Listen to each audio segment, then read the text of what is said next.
Ito ang Bombo Radio Philippines. Fully digitalized. Numero 1 sa balita, komentaryo, drama at serbisyo publiko. Bombo Radio Philippines. Bombo Radio Philippines. Ang inyong number 1 at most trusted radio network in the country. Basta Radio Bombo! Oras sa Bombo Radio Iloilo, Philippine Standard Time, 53 minutos na nakalikad sa takna sining nga alas 11. Welcome sa pagpalagad sa Bombo Hanay Sod to Dri City FM, Bombo Radio Iloilo, ang flagship station sa number 1 most trusted radio network in the country, ang Bombo Radio Philippines. Adlaw kita karon sa Biyernes. Thank God it's Friday, Hulyo 19, tuig 2024. Sa gihapon, hindi mo lagari mo ang kurman, Bombo Chama Blanco Hover. Sa mga nagapaw na dalakuan karon nga mga balita, more power magapanigayon sa rate adjustment. Pinaihan ang rate adjustment ini kag sandig man gani sa ilang sining agin pagwadri nga impormasyon sa aton sining mga kabombo. Ang average residential rate may pagsaka diri sa subong nga bulan sa Hulyo. Sa dugang pa nga mga balita, mga kabombo, istoryan man naton. Traffic unit ginpisa-pisa ni punong barangay Ariel or Arnel Asturias sa ginhiwat nga inquiry may kantanan sa nagluntad sining aksidente sa barangay Lubok sa distrito sang Lapus. Punong barangay Pihuan sa Lubok ginpresentar sa pagsinapol nga bulan pa lang sa Mayo, ara na dira ang presensya or illegally parked na ining pula nga trailer truck nga ginbunguan sa bata sa kagawad sa nasambit nga barangay. Dugang pa nga mga talupang doon karon nga mga balita, haniway Mayor Paul Parian nagpasalig nga gina-follow up niya ang mga dokumento sa Department of Finance agud masweldohan na sa ining mga empleyado kag subong man ang alkalde matapos nga nag-expire ang appointment sa nga ila siniyang opisyal or sa nga municipal treasurer. Sa iban pa nga mga talupang doon nga mga balita, Iloilo City Council na pangitaan sa paagi. Grabe City Council na sumunod nga pangita sa paagi Agod nga matigayon lang ang bulang sa kapistahan sang mulo, apisar nga ang request ni apat kadlaw. Kay sandig sa aton sininga layi, 3 lang kadlaw ang ginapanugutan mo prong request ang mulo, 4 gina kadlaw.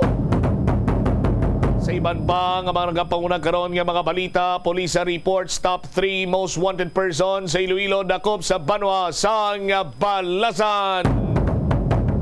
Muni man dalakuan mga balita, issues kag impormasyon may sentro karon sa aton sining nga pagpangalangan sa gihapon diri sa palatuntunan na Bombo Hanay sa Udto.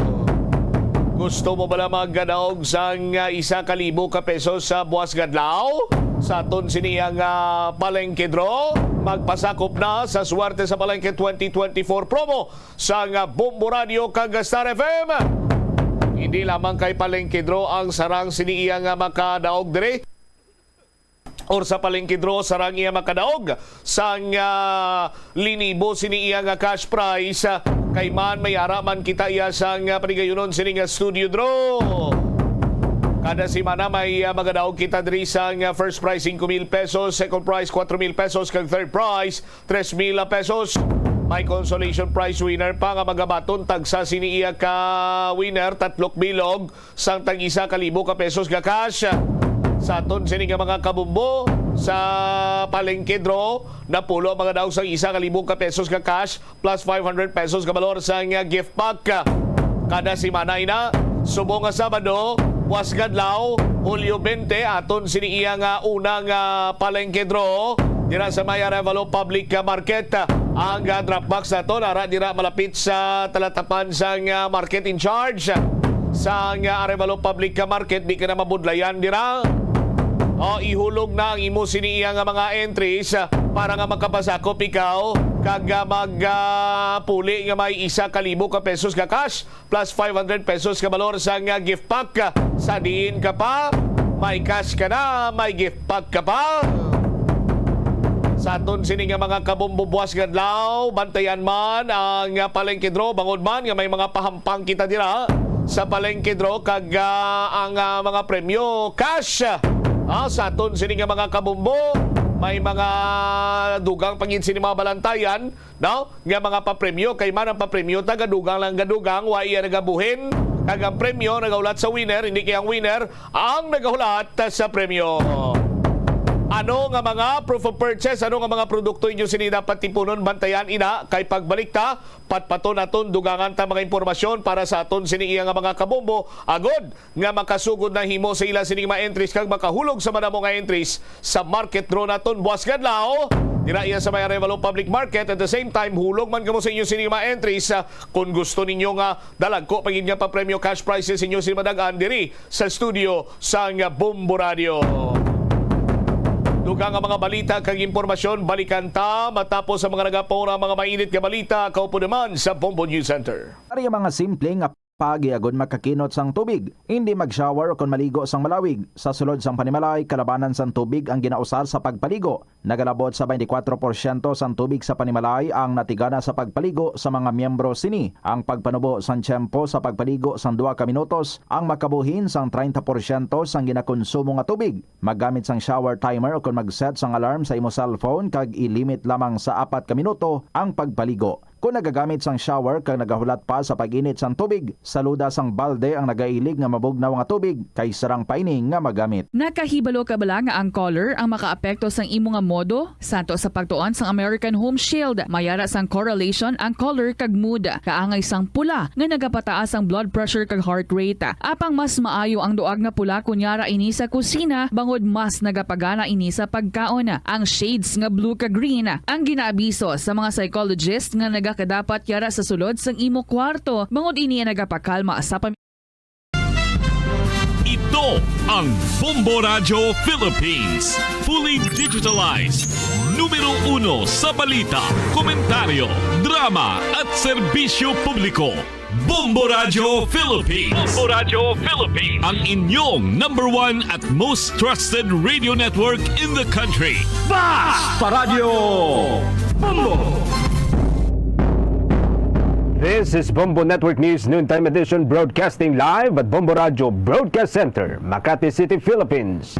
Araw ngayon ang Biyernes, Hulyo 19, taong 2024. Sa ulo ng ating mga balita. Sa ating mga pangunahing balita, ang Department of Agriculture tiniyak ang pagsuporta sa mga biktima ng Southwest Monsoon at low pressure area sa malaking bahagi ng ating bansa. Samantala, bagyo na malapit po sa Pilipinas, binabantayan naman ang Philippine Institute of Volcanology and Seismology. Pinawi rin ang pangamba ng publiko ukol huyan sa tsunami matapos ang 7.4 magnitude na lindol. 20 million pesos na budget para yan sa ikatlong State of the Nation address ni Pangulong Ferdinand Marcos Jr. binatikos ng ilang grupo. Vice President Sara Duterte sinabing kinausap daw niya si Pangulong Ferdinand Marcos Jr. at itong si dating Pangulong Rodrigo Roa Duterte na suportahan ang kanilang mga senatorial bets. Ito naman pagkakasama ng Manila sa riskiest cities, ituturing na hamon ng Philippine National Police para mapaigting pa ang seguridad. Abangan din mamaya ang National Telecommunications Commission nagsagawa ng mga dialogo hinggil po yan sa SIM card registration. Kasunod ho yan, patuloy pa rin pagdami ng mga text scam. Sa ating provincial report, halos 500 na mga biktima ng kahayag investment scam sa Sarangani formal nang nagsampa ng kaso. Mahigit 200 million pesos kabuang na-invest na tangay. Abangan din sa ating sports balita. Sa NBA, ito hong flopping penalty, ginawa na pong permanente sa National Basketball Association. Dating balita sa ibayong dagat, ang dating United States President na si Donald Trump nagsalita na sa kauna-unahang pagkakataon mula ng tangkain siyang patayin. Inalala ang assassination attempt at idinitali rin ang mga programang kanyang isusuno. At live nationwide, via satellite, dumako tayo sa detalye ng ating mga balita. Siniguro ngayon nitong Department of Agriculture ang patuloy na pagtutok sa sitwasyon ng mga magsasaka at mga mangingisda sa ilang bahagi ng Pilipinas na naaapektuhan o patuloy pong naaapektuhan ng mga malalakas na mga pagulan at itong mga mahaba-haba at biglaang mga pagbaha. Maalalang naapektuhan ng southwest monsoon at low pressure area ang ilang mga rehiyon sa buong Pilipinas na nagdulot po ng mga pagbaha sa mga sakahan maging sa mga palaisdaan. Kabilang po sa mga inasahan ng Department of Agriculture, Disaster and Risk Reduction Management Operations Center ay ang mga probinsya dyan sa may Region 4B. O ito ho ay ang Mimaropa Region na kinabibilangan ng Mindoro, Marinduque, Romblon at maging ang probinsya ng Palawan. Kasama rin po yung mga probinsya dyan sa may bahagi po ng Zamboanga Peninsula. Batay na rin sa mga inisyal na report na nakuha ng Department of Agriculture sa mga regional office ng natura pong ahensya. Kasabay ng mga naunang pagulan ay binuksan na rin ng Department of Agriculture ang Disaster and Risk Reduction Management Operations Center nito kasama ang monitoring sa aktual na sitwasyon sa field para makagawa ng damage report sa mga apektadong mga sakahan o mga taniman at maging yung mga apektadong mga palaisdaan na posibleng umapaw dahil pa rin sa tuloy-tuloy na mga pagbaha. Nakapaglagay na rin umano ang Department of Agriculture ng mga punlang mais, mga punla ho ng palay at mga punla ng mga high-value commercial crops. Maliban dito ay nakapreposisyon na rin ang mga gamot at iba pang mga medical needs ng mga alagang hayop at ito hong mga gamot na ito ayon pa rin sa Department of Agriculture ay nakalagay sa mga ligtas na lugar malayo sa mga pagbaha, malayo din po sa mga pagulan at maaari pong ipamahagi anumang oras para humagamit ng mga mangisda at mga magsasaka. Tiniyak din ng ahensya ang tuloy-tuloy na pakipag-ugnayan nito sa mga lokal na pamahalaan, mga local government unit at maging sa national government upang matutukan ang agarang pagbibigay tulong sa mga biktima nitong tuloy-tuloy na mga pagulan at pag-apaw ng mga kailugan.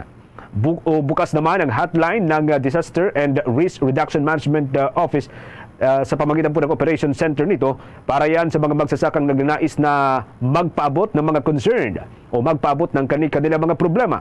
Pwede pong tawagan ang natura pong opisina sa pamamagitan po yan ng mga numero ang 02-8929-0140 o kung hindi naman pwede rin pong mag-text at tumawag sa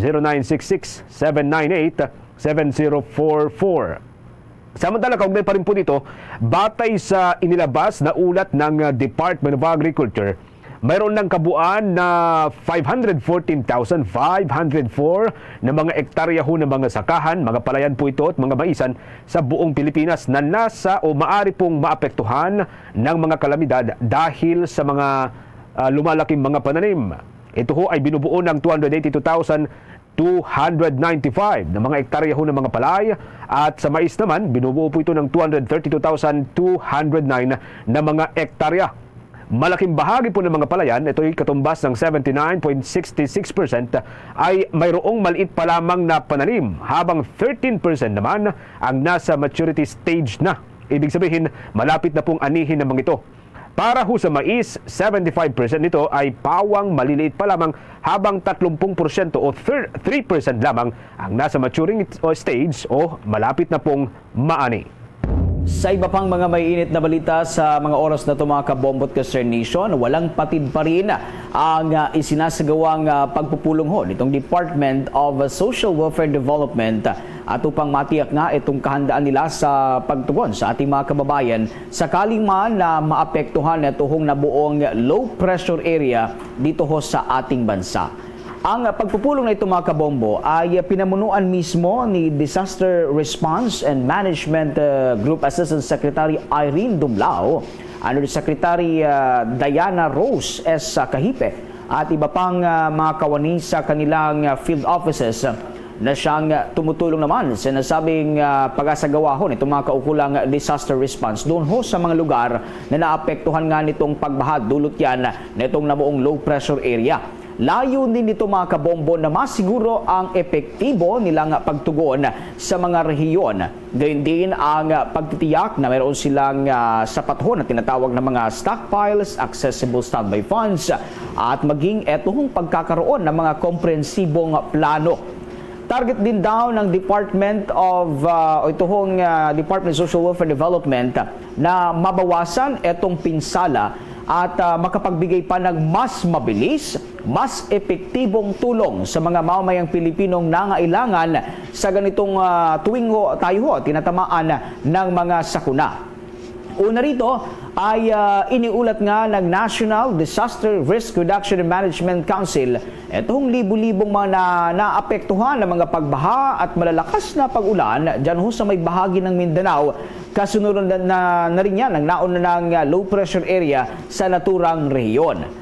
Ilang katao na rin mga kabombo ang napaulat na nasawi dahil yan sa biglaang pagbaha at ito hong mga insidente ng pagguho ng lupa. Ito ho ay dulot pa rin nitong mga pag-ulan dahilan para lumambot yung mga lupa. Maliban dito ay mayroon ding isa pang low pressure area na binabantayan ng naturang ahensya lalo na at malapit lamang ito dito ho sa Pilipinas. Inaasahang mayroong hanggang 3 bagyong papasok ho dito sa bansa ngayong buwan ng Hulyo ay nariyan sa naunang kumpirmasyon ng Department of Science and Technology. Sa iba pa malalaking balita, binatikos ngayon ng Kilusang Mayo 1 ang 20 million pesos o 20 milyong piso na gagamitin hong budget para sa pagkahanda at pagdaraos yan ng ikatlong State of the Nation Address itong si Pangulong Ferdinand Marcos Jr. na nakatakda nga sa Hulyo 22 sa araw na po ito ng Lunes sa susunod na linggo. Sa isa hong pahayag, sinabi nitong si Kilusang Mayo 1 Chairperson Elmer Labog na hindi ho katanggap-tanggap ang ganitong kalaking halaga na gagastusin para lamang makinig o pakinggan ang isang presidential speech. Anya, ang mga opisyal na ito ng gobyerno ay nagpapalunod raw lamang sa karangyaan habang ang mga manggagawa at mga mamamayan ng Pilipinas ay naghihirap at patuloy daw hong nagugutom. Binanggit pa ng naturang grupo na masyadong malayo ang 20 million pesos sa kamakailang pagtaas ho doon sa minimum wage earner sa Metro Manila. Kung maalala ho ninyo, nagkaroon ng wage increase para ho sa arawang sahod na natanggap ho ng mga pribadong sektor kung saan ay umabot lamang po ito ng 35 pesos kada araw. Naniniwala rin ang naturang grupo na isang malaking insulto ito nga hong 35 pesos na pagtaas ng sahod kung gagastos ang gobyerno ng sa marangyang okasyon na taabutin pa ng 20 million pesos. Nangangahulugan lamang anya ito na dapat hayaan ng mga mamamayan ang kanilang mga daing na marinig ng mga pinunong nagtitipon-tipon para yan sa ikatlong State of the Nation Address ni Pangulong Marcos. Ihahatid ni Pangulong Marcos ang kanyang ikatlong State of the Nation Address sa Hulyo 22 sa araw na ito ng Lunes kung saan ay mahigit o inasahan pong mahigit sa 2,000 mga katao ang inaasahang bibisita at dadalo sa kanyang ikatlong ulat sa bayan. Samantala mga kabombo, nagpasalamat ang Parish Pastoral Council for Responsible Voting at maging itohong National Movement for Free Elections matapos na makakuha ito ng green light mula yan sa Commission on Elections para magsilbing citizens arm ng naturang Pulbali para yan sa gaganaping 2025 midterm elections. Sa resolution number 24-0382 na nilabas ng Commission on Elections and Bank, binigyan ito ng continuing accreditation ang Parish Pastoral Council for Responsible Voting at ang National Movement for Free Elections. Ayon sa Commission on Elections, matapos aniya, ang deliberasyon ay kagad nitong naresolba ang pag-aproba nga sa naturang accreditation ng dalawang grupo. Gayunpaman, binigyan diin ng Commission on Elections na ang dalawang poll watchdog ay kinakailangang sumunod pa rin doon ho sa mga kinakailangang isumite ng mga requirements na kinabilangan ho yan ng pag-sumite ng kumpletong listahan ng kanilang mga opisyal, kabilang ang kanilang mga provincial, municipal at city coordinators at iba pa. Ang dalawa nga ay inatasan din na magsumite ng komprensibo o detalyadong mga plano ng aksyon at mga aktibidad na humanto nga dito para yan sa 2024 o 2025 midterm election. Panghuli, inaasang mag-uulat din ang naturang grupo ng kanilang mga nagawa at rekomendasyon pagkatapos yan ng itohong eleksyon. Kung maalala noong Setyembre ng 2022, ang Commission on Elections ay nagbigay din ng accreditation sa naturang grupo para yan sa lahat ng electoral exercises bago yan itong May 2025 midterm election. 12 minuto makalipas ang alas 12 ng katanghalian. Sa iba pang mga balita, tinukoy nitong si Surigao del Norte Representative Ace Barbers ang karapatan nitong si Vice President Sara Duterte na magpahayag ng kanyang sariling opinyon o sariling saloobin bilang reaksyon doon ho sa designated survivor comment ng pangalawang Pangulo ng Pilipinas. Ayon kay Barbers, karapatan ng bawat Pilipino na ipahayag ang anumang saloobin, nasa pwesto man ito o hindi. Sinyalisan niya ito ng paggamit ng karapatan at kalayaang makapagsalita ng bawat mamamayang Pilipino. Gayunpaman, sinabi ho ng mababatas na bagamat hindi dapat pag-ukulan ng mahabang oras ang naturang komento, kailangan pa rin anyang bigyang pansin ang naturang komento, lalo na at ito ho yung aktual na kahulugan na dapat hong pansinin. Pakinggan po natin ang bahagi ho ng pahayag ni Congressman Ace Barbers sa exclusive interview ng Bombo Radio Philippines. Well, alam mo, meron tayong freedom of speech, no? Kanya-kanya po tayong opinion. Yung mga opinion natin na minsan napapahayag natin, no? Either sinasadya or hindi sinasadya, karapatan po ng isang tao po yan. No? Whether ikaw po ay nasa pwesto o wala ka sa pwesto, I guess it's just a manifestation of a freedom of speech, no? And pagpapahayag ng sariling opinion. So para sa akin, siguro hindi dapat bigyan pansin.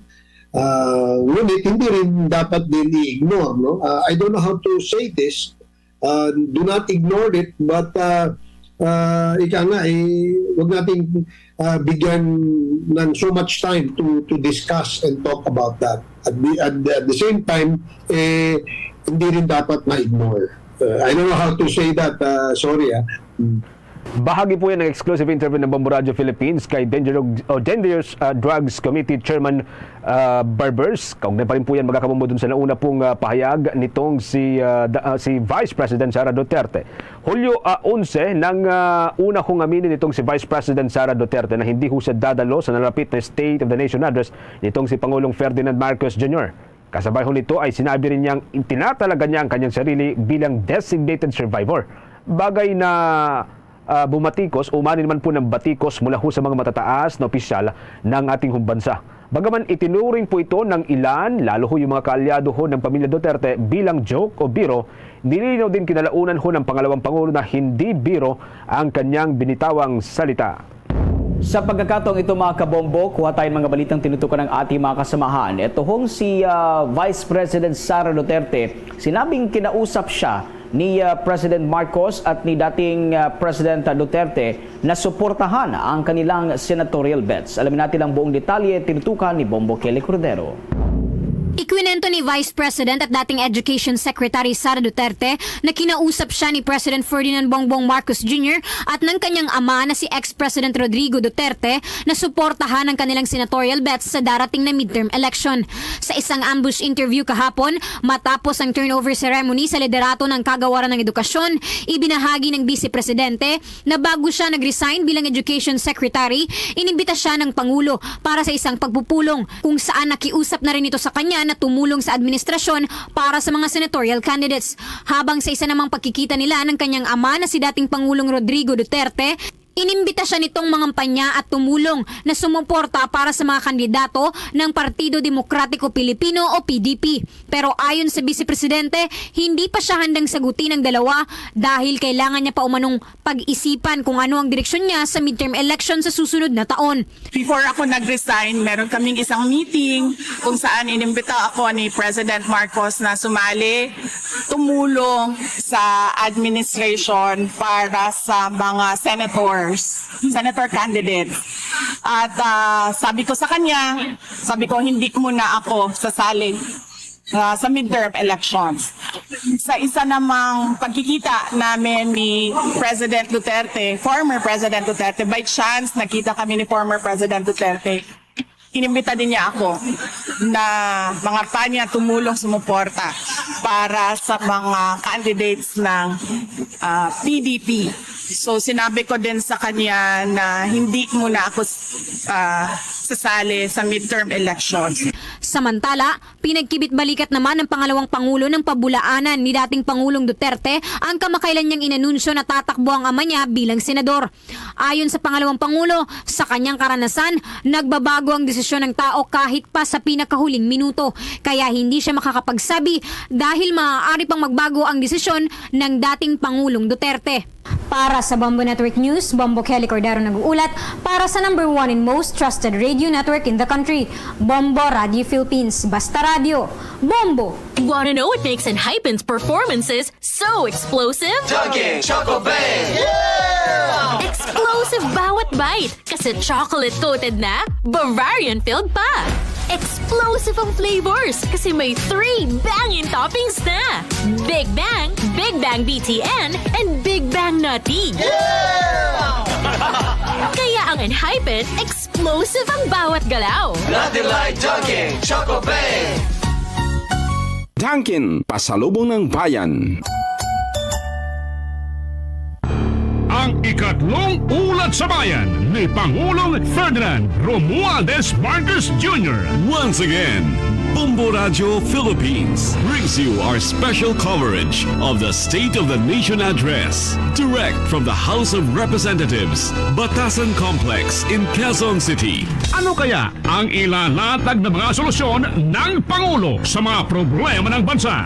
Ano kaya ang mga hiling niya sa Kongreso? Yan at iba pang mga kaganapan ihahatid sa inyo live ng 31 fully digitalized Bombo Radio at Star FM stations nationwide.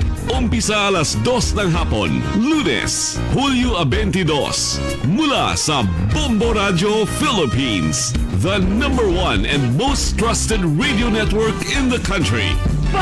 Radio Bombo!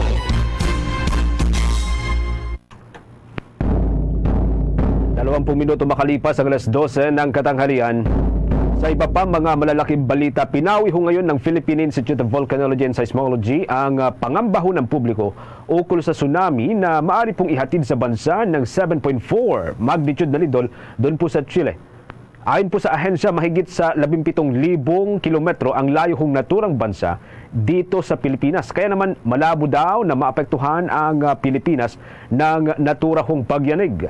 Naitala nga ang naturang pagyanig kanina pong bago mag-alas 10 ng umaga, oras po ito sa Pilipinas. May lalim hong naturang pagyanig na 170 kilometers at yung pinagmulan po nito ay sinasabing tectonic. Natukoy naman po yung sentro ho nito, yung tinatawag ng epicenter doon sa northern Chile. Inaalam pa ngayon ang kabuuan po ng naitalang pinsala o mga damage doon sa naturang bansa. Kaugnay pa rin po nitong nangyaring pagyanig. Samantala mga kabumbo, ito itinuturing na po na ganap na bagyo nitong Japan Meteorological Agency ang dalawang low pressure area na nasa loob ng Philippine Area of Responsibility. Ayon po sa naturang ahensya, ang unang minor tropical depression ay huli pong namataan ngayong umaga sa layong 880 kilometers. Ito ho'y nasa silangan po ng Eastern Visayas region. Samantala, sa ngayon po ay hindi ito nakikitang tatama sa bisinidad po ng Pilipinas, ngunit may posibilidad daw na lumapit ito sa bahagi po ng karagatan ng extreme northern Luzon sa susunod na linggo at posibleng kikilos daw ito pamunta dyan sa may bahagi po ng Taiwan o kung hindi man ay dediretso yan sa may southern Japan. Samantala, huli pong namataan naman itong isa pang tropical depression sa may West Philippine Sea. Ito ho'y may layo naman na 225 kilometers sa kanluran po ng Calapan City. Asahang kikilos po ito papuntang southern China sa mga susunod na araw. Ang susunod po mga kabumbo na pangalan po ng mga bagyo ay letter B at letter C. Para ho sa letter B, ito ho'y tatawagin na Butchoy at para naman sa letter C, ito ho'y tatawagin na Karina. Sa iba pang mga malalaking balita, naglaan ang Department of Agriculture ng hanggang sa 350 million pesos na magagamit sa pagbili ng mga bakuna kontra huyan dun sa sakit na African Swine Fever ng mga baboy. Ito'y kasunod ng tuluyan ng pag-aproba ng Food and Drugs Administration sa pagbabakuna sa mga baboy sa ilalim po yan ng tinatawag na Controlled Vaccination Program o limitado munang pagbabakuna. Sa ilalim ng order ng Food and Drugs Administration, ayon kay Assistant Secretary At siya rin po nagsisilbing spokesman ng Department of Agriculture, Assistant Secretary Arnold de Mesa. Ang Department of Agriculture ang siya hong naatasan na bibili ng mga bakuna sa pamagitan po yan ng Bureau of Animal Industry, isa hong unit ng Department of Agriculture. Maaari daw na pagsapit po ng Setyembre ng kasalukuyang taon, available na ang bakuna, kasabay na rin po yan ng 2 buwan na inasahang aabutin ng procurement process o panahon po ng pagbili. Sa kabila ho nito, nilinaw naman ng opisyal na ang bakuna ay hindi pa sasailalim sa commercial distribution. Bagkus, limitado pa lamang humuna ito. Batay na rin po sa salig ng inaprubahan ng Food and Drugs Administration. Sa kasalukuyan, marami mga probinsya pa rin sa Pilipinas ang hindi pa nalilinis mula huyan sa naunang epekto ng African Swine Fever mula nang manalasa ang nakamamatay na sakit sa mga baboy noong pong 2019. Mula ho noong 2019, kung kailan po unang natukoy ang presensya ng African Swine Fever sa mga baboy o mga baboyan sa Pilipinas, tinatayang aabot na sa 5 milyong mga baboy ang kinailangan pong patayin upang maiwasan lamang iyong lalo pang pagkalat ng naturang virus. Balita na nanawagan ng iba't ibang medical organization and societies kay Pangulong Ferdinand Marcos Jr.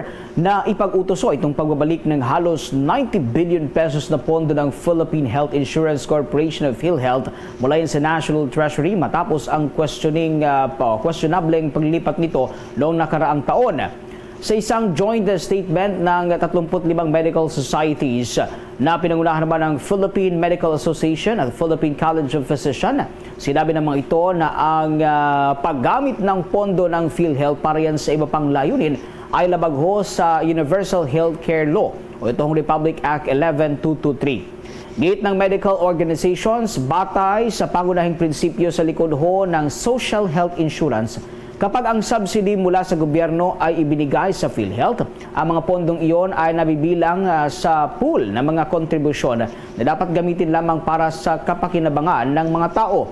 Kaugnay nito ay hinikayat naman ng grupo si Pangulong Ferdinand Marcos Jr. na kaagad na maglabas ng direktiba para ibalik itong kabuuan. Naabot yan sa 89.9 billion pesos na hindi nga nagamit na pondo ng PhilHealth sa naturang ahensya. Sa halip na ilipat ang pondo para yan sa ibang layunin, hinimok ng mga grupo ang PhilHealth na ilaan na lamang ang hindi nagamit na halaga para mapalawak pa ang benepisyo para sa bawat mamamayang Pilipino. 25 minutes makalipas ang alas 12 ng katanghalian. Sa iba pang mga balita, inanunsyo po ng Bureau of Immigration ang pagkakaaresto sa isang South Korean fugitive na wanted sa mga otoridad doon ho sa naturang bansa dahil yan sa pagkakasangkot sa tinatawag na telecommunications fraud. Kinilala nitong si Immigration Commissioner Norman Tansingco ang naturang suspek na si Lee Sul-ki, 37 anyos. Naaresto ho siya sa kanyang unit sa may Clark Freeport Zone sa Angeles City sa pamagitan po yan ng Fugitive Search Unit ng Bureau of Immigration. Sinabi nito ng si Commissioner Tansingco na inaresto ang naturang Korean national sa bisa na rin po yan ng isang mission order na una hong inilabas sa kahilingan na rin ng South Korean government na humingi ng tulong sa Bureau of Immigration sa pag-aresto sa naturang pugante. Sa pagsusuri sa travel database ng Bureau of Immigration, nakita hong huling dumating itong si Lee dito sa Pilipinas. Yan ay noong Mayo 26 ng taong 2016 at hindi pa umaalis mula ho noon. Siya ay kasalukuyan pong nakakulong sa Bureau of Immigration Warden Facility dyan sa may kampo Bagong Diwa sa Taguig City. Habang nakabinbin naman yung ginagawa hong deportation proceeding laban sa kanya. Samantala, itinuturing na hamon ng Philippine National Police itong pagkakasama ng Manila sa World's Riskiest Cities sa Forbes Survey. Git ni Philippine National Police Public Information Office Chief Colonel Jean Fajardo, ginagawa ho ng pulisya ang kanilang tungkulin upang masawata itong mga krimen at lalo pa itong paigtingin para yan sa kapakanan ng publiko. Ayon kay Colonel Fajardo, nakausap na ng liderato ng Philippine National Police si Police Brigadier General Arnold Thomas Ibay ng Manila Police District at may mga hakbang naman umanong ginagawa ang local police para sa kaayusan ng naturang lungsod. Git ng opisyal, pinaigting ng Philippine National Police ang seguridad hindi lamang sa Metro Manila kundi maging sa buong bansa. Bagamat aminado ito na mayroong mga krimeng naitatala sa Maynila, sinisiguro naman ng pulisya na kanilang nauhuli at napapanagot ang mga salarin sa paraang ikinukonsidera ang karapatang pantao ng mga ito. Gayunpaman mga kabombo, nais makita nga ng pambansang pulisya ang ginawang method ng survey at kung kailan ito isinagawa para mapag-aralan. Sa iba pang mga balita, iniulat naman ng Department of Social Welfare and Development ang pagtulong ng pamahalaan ng Pilipinas sa kabuang 37,000 na mga sumukong mga rebelde sa pamagitan po yan ng kanilang livelihood program. Ayon kay Department of Social Welfare and Development Undersecretary Alan Tanhusay, malaking bahagi ng naturang bilang ay mula sa Moro Islamic Liberation Front na mayroong kabuuan na 26,000 mga combatants. Mahigit sa 8,000 naman sa mga ito ay ang mga rebelde na dati hong kasapi ng Communist Party of the Philippines, New People's Army, o ito'y mas kilala bilang CPP-NPA. Sa panig naman ng Moro National Liberation Front, mayroon itong 2,000 o 2,000 mga fighters, habang 1,000 mga miyembro naman ang nagmula-mula dyan sa grupo ng Abu Sayyaf. Ayon pa rin sa opisyal ng Department of Social Welfare and Development, etong si Asex Tanhusay, ang mga dati hong rebelde ay nabigyan ng kanilang livelihood, habang ang iba ay bumuo ng grupo at binigyan ng malalaking pondo mula sa 100,000 pesos, ang iba naman ay 300,000 pesos. Nagawa na rin anya ng mga ito na bumuo ng sarili nilang komunidad kung saan ang ilan sa kanila ay nagbebenta ng mga used clothing. Ito ho yung mga mas kilala bilang ukay-ukay. Ang iba naman po ay nagbebenta ng gulay, prutas at iba pa. Ilan din sa mga sumukong rebelde ay nagbibiyahe at nagbebenta ho ng mga isda at nagbabahay-bahay. Ayon pa sa opisyal, 78% o 78% sa mga ito ay patuloy nang nagpuproseso o nagpuprogreso ang kanilang sinimulang livelihood program. Naisan niya ng mga ito na magkaroon ng maayos na buhay, kasabay na rin po yan ng kanilang pagbabalik loob sa pamahalaan at dito po sila binibigyang gabay ng ating pamahalaan. Samantala sa kaugnay na balita, tumanggap ng pabahay ang mahigit 1,000 mga dating rebelde sa unang sumuko nga sa pamahalaan. Ang mga ito mga kabombo ay sa ilalim yan ng housing project ng gobyerno sa pamamagitan niya ng Department of Social Welfare and Development. Ayon sa Department of Social Welfare and Development, ang pabibigay pabahay dito sa mga ito ay upang bigyan sila ng makasamang muli itong mga pamilya at simulan ang mas maayos na pamumuhay kasabay ng pagbabalik sa komunidad. Ang Philippine Army naman ang nagsisilbing in charge sa pagtatayuan ng mga pabahay, habang ang Department of Public Works and Highways naman ang nanguna sa konstruksyon ng mga kalasadang kumukonekta sa mga ito. Ang mga lokal na pamahalaan naman ay nagbibigay ng mga multipurpose covered court, habang ang Department of Social Welfare and Development ang siyang nagbibigay ng mga pagkakakitaan dito sa mga sumukong rebelde. Ang naturang bilang mga kabombo ay mula pa noong 2017 kung saan sunod-sunod ang pagsuko ng mga rebelde na piniling talikuran ang dati nilang ipinaglalaban. Sa iba pang balita, pumirma naman ng isang Memorandum of Agreement ang United States Agency for International Development at itong Public-Private Partnership Center na may layuning bumuo ng collaborative framework para huyan dun sa implementation ng mga public-private partnership project ng Pilipinas. Sa ilalim ng naturang kasunduan, magsasama-sama ang United States Agency at itong Public-Private Partnership Center para sa development, maging sa evaluation at approval ng lahat ng mga lalabas na proyekto nito. Maging sa procurement o pagbili ng mga kagamitan para sa mga proyekto at maging yung implementasyon ng mga ito ay dadaan din sa kolaborasyon ng dalawang ahensya. Ayon naman kay Economic Growth Specialist and Private Sector Engagement Co-Lead Jay De Quiros, magtutulungan ang dalawang panig upang matiyak na maabot ang common goal, kapwa ng pribado at ng public sector. Mahalagaan niya upang malikom ang expertise ng dalawang sektor para huyan sa mga itatayo at pupunduhan ng mga proyekto dito sa Pilipinas. Mga kabombo, itong public-private partnership ay ang pangunahing approach na ginagamit po ng Administrasyong Marcos sa mga malalaking proyekto ng bansa.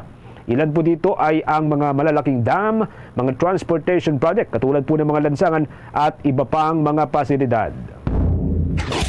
Bombo International News.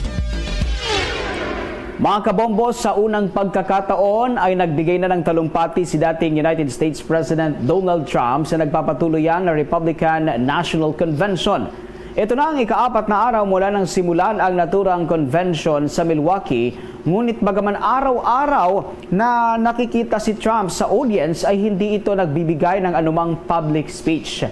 Sa unang bahagi ng kanyang naging mensahe ay sumentro ito sa assassination attempt laban nga sa kanya kamakailan. Ikinuwento ng dating Pangulo kung ano ang kanyang naramdaman sa sandaling muntik siyang mapatay at madaplisan nga ang kanyang kanang tenga malapit lamang sa kanyang sintido. Dagdag pa nito, wala dapat siya sa naturang konvensyon. Bagay na umani ng masigabong palakpakan at hiyawan mula sa mga Republicans. Ayon pa kay Trump, nagawa niyang makasurvive mula yan sa tangkang pagpatay sa kanya dahil yan sa awa ng Diyos. Kinilala ni Trump si Corey Comper, ang dating fire chief na naman nasawi sa tangkang assassination laban sa kanya. Kasabay nito ay hinalikan ng dating Pangulo ang dating fire uniform ng namatay na padre de pamilya. Kaugnay niyan, pakinggan natin ang bahagi ng naging talumpati ni dating US President Donald Trump. If I had not moved my head at that very last instant, the assassin's bullet would have perfectly hit its mark, and I would not be here tonight. We would not be together. The most incredible aspect of what took place on that terrible evening in the fading sun was actually seen later.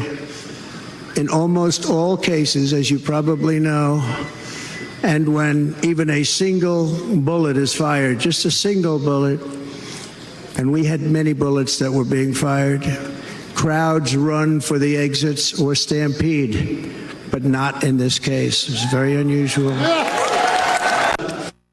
Samantala, nagpatuloy pa ang mensahe ng dating Pangulo kasabayan ng paglalatag ng mga pulisiya kung sakaling mahalal ito muli bilang Pangulo ng Estados Unidos. Kabilang sa mga tinukoy nitong aasikasuhin ay ang lumulobong bilang ng mga immigrants, ang medical at healthcare system ng kanilang bansa, pagpapalakas sa defense system ng US, economic relief, taxation at mga pangalaga sa mga may hirap at maging sa kanilang mga nakatatandang mamamayan. Kaugnay niya, narito pa ang talumpati ng dating presidente.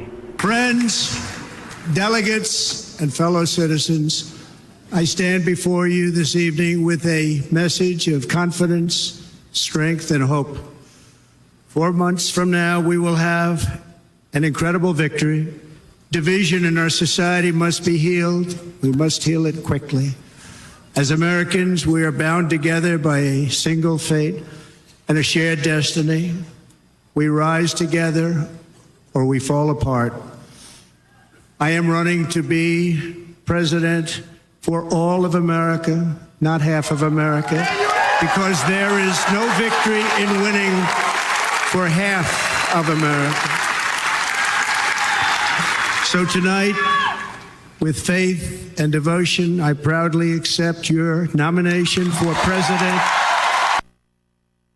Sinundan ni Trump ang mga US celebrities na nagbigay ng kanilang mga mensahe sa nagpapatuloy nga na Republican National Convention. Kabilang sa mga sikat na celebrity ay ang 90s wrestling legend na si Hulk Hogan, Ultimate Fighting Champion President na si Dana White at iba pang mga personalidad. Bombo Sports News. Samantala, bago tayo dumako sa iba pang malalaking mga balita, mga kabombo, bumuto na ho ang National Basketball Association Board of Governors para gawing permanente na ang implementasyon ng in-game flopping bilang penalty. Ibig sabihin po nito, magiging bahagi na ito ng playing rules ng National Basketball Association. Una nang inimplementa ito noong 2023-2024 NBA season para ho sa isang taon na trial. Matapos ito ay nagdesisyon ang National Basketball Association Board na gawin itong permanente na at susundin na ho sa mga darating na games. Sa ilalim ho ng flopping penalty, kung ang isang game official ay magtatawag ng naturang penalty, ang offending player ay mapapatawan ng technical foul. Pero ito ho'y tatawagin lamang bilang non-unsportsmanlike. Ang opposing team naman o yung kabilang team ay mabibigyan po ng isang free throw. Ang sinumang player ang maaari pong magpasok sa naturang free throw. Gayunpaman, hindi naman tatanggalin ang isang player o hindi po siya automatikong ma-eject dahil lamang sa flopping violation kahit na umabot na ng 2 technical foul ang nakuha po nito. Sa ilalim po kasi ng rules ng National Basketball Association, mga kabombo, ang sino man pong player ay na makakakuha ng 2 technical foul ay automatiko pong ejected na mula sa naturang laro. Ang bago pong rule ay gagamitin na rin sa pagsisimula ng 2024-2025 season na inasahan nga pong magsisimula sa pagsapit ng Oktubre ng kasalukuyang taon. Meron na lamang po tayong 23 minutes makalipas, mga kabombo, o bago po sumapit ang 1:00 ng hapon. Sa iba pang mga balita, sinimulan na ng National Telecommunications Commission ang serye ng mga hakbang na tutugon sa mga isyong may kinalaman sa pagbebenta ng mga pre-registered subscriber identity module o ito mas kilala bilang SIM card at irregular form ng mga assisted registration para ho ipatupad ang mga probisyon na nakapaloob sa ilalim po yan ng Republic Act No. 11934. Ito mas kilala bilang SIM card registration law. Sa isang pahayag, sinabi ho ng ahensya na nagpatawag ito ng isang pulong sa mga telcos at mga SIM card distributor at mga SIM card dealer.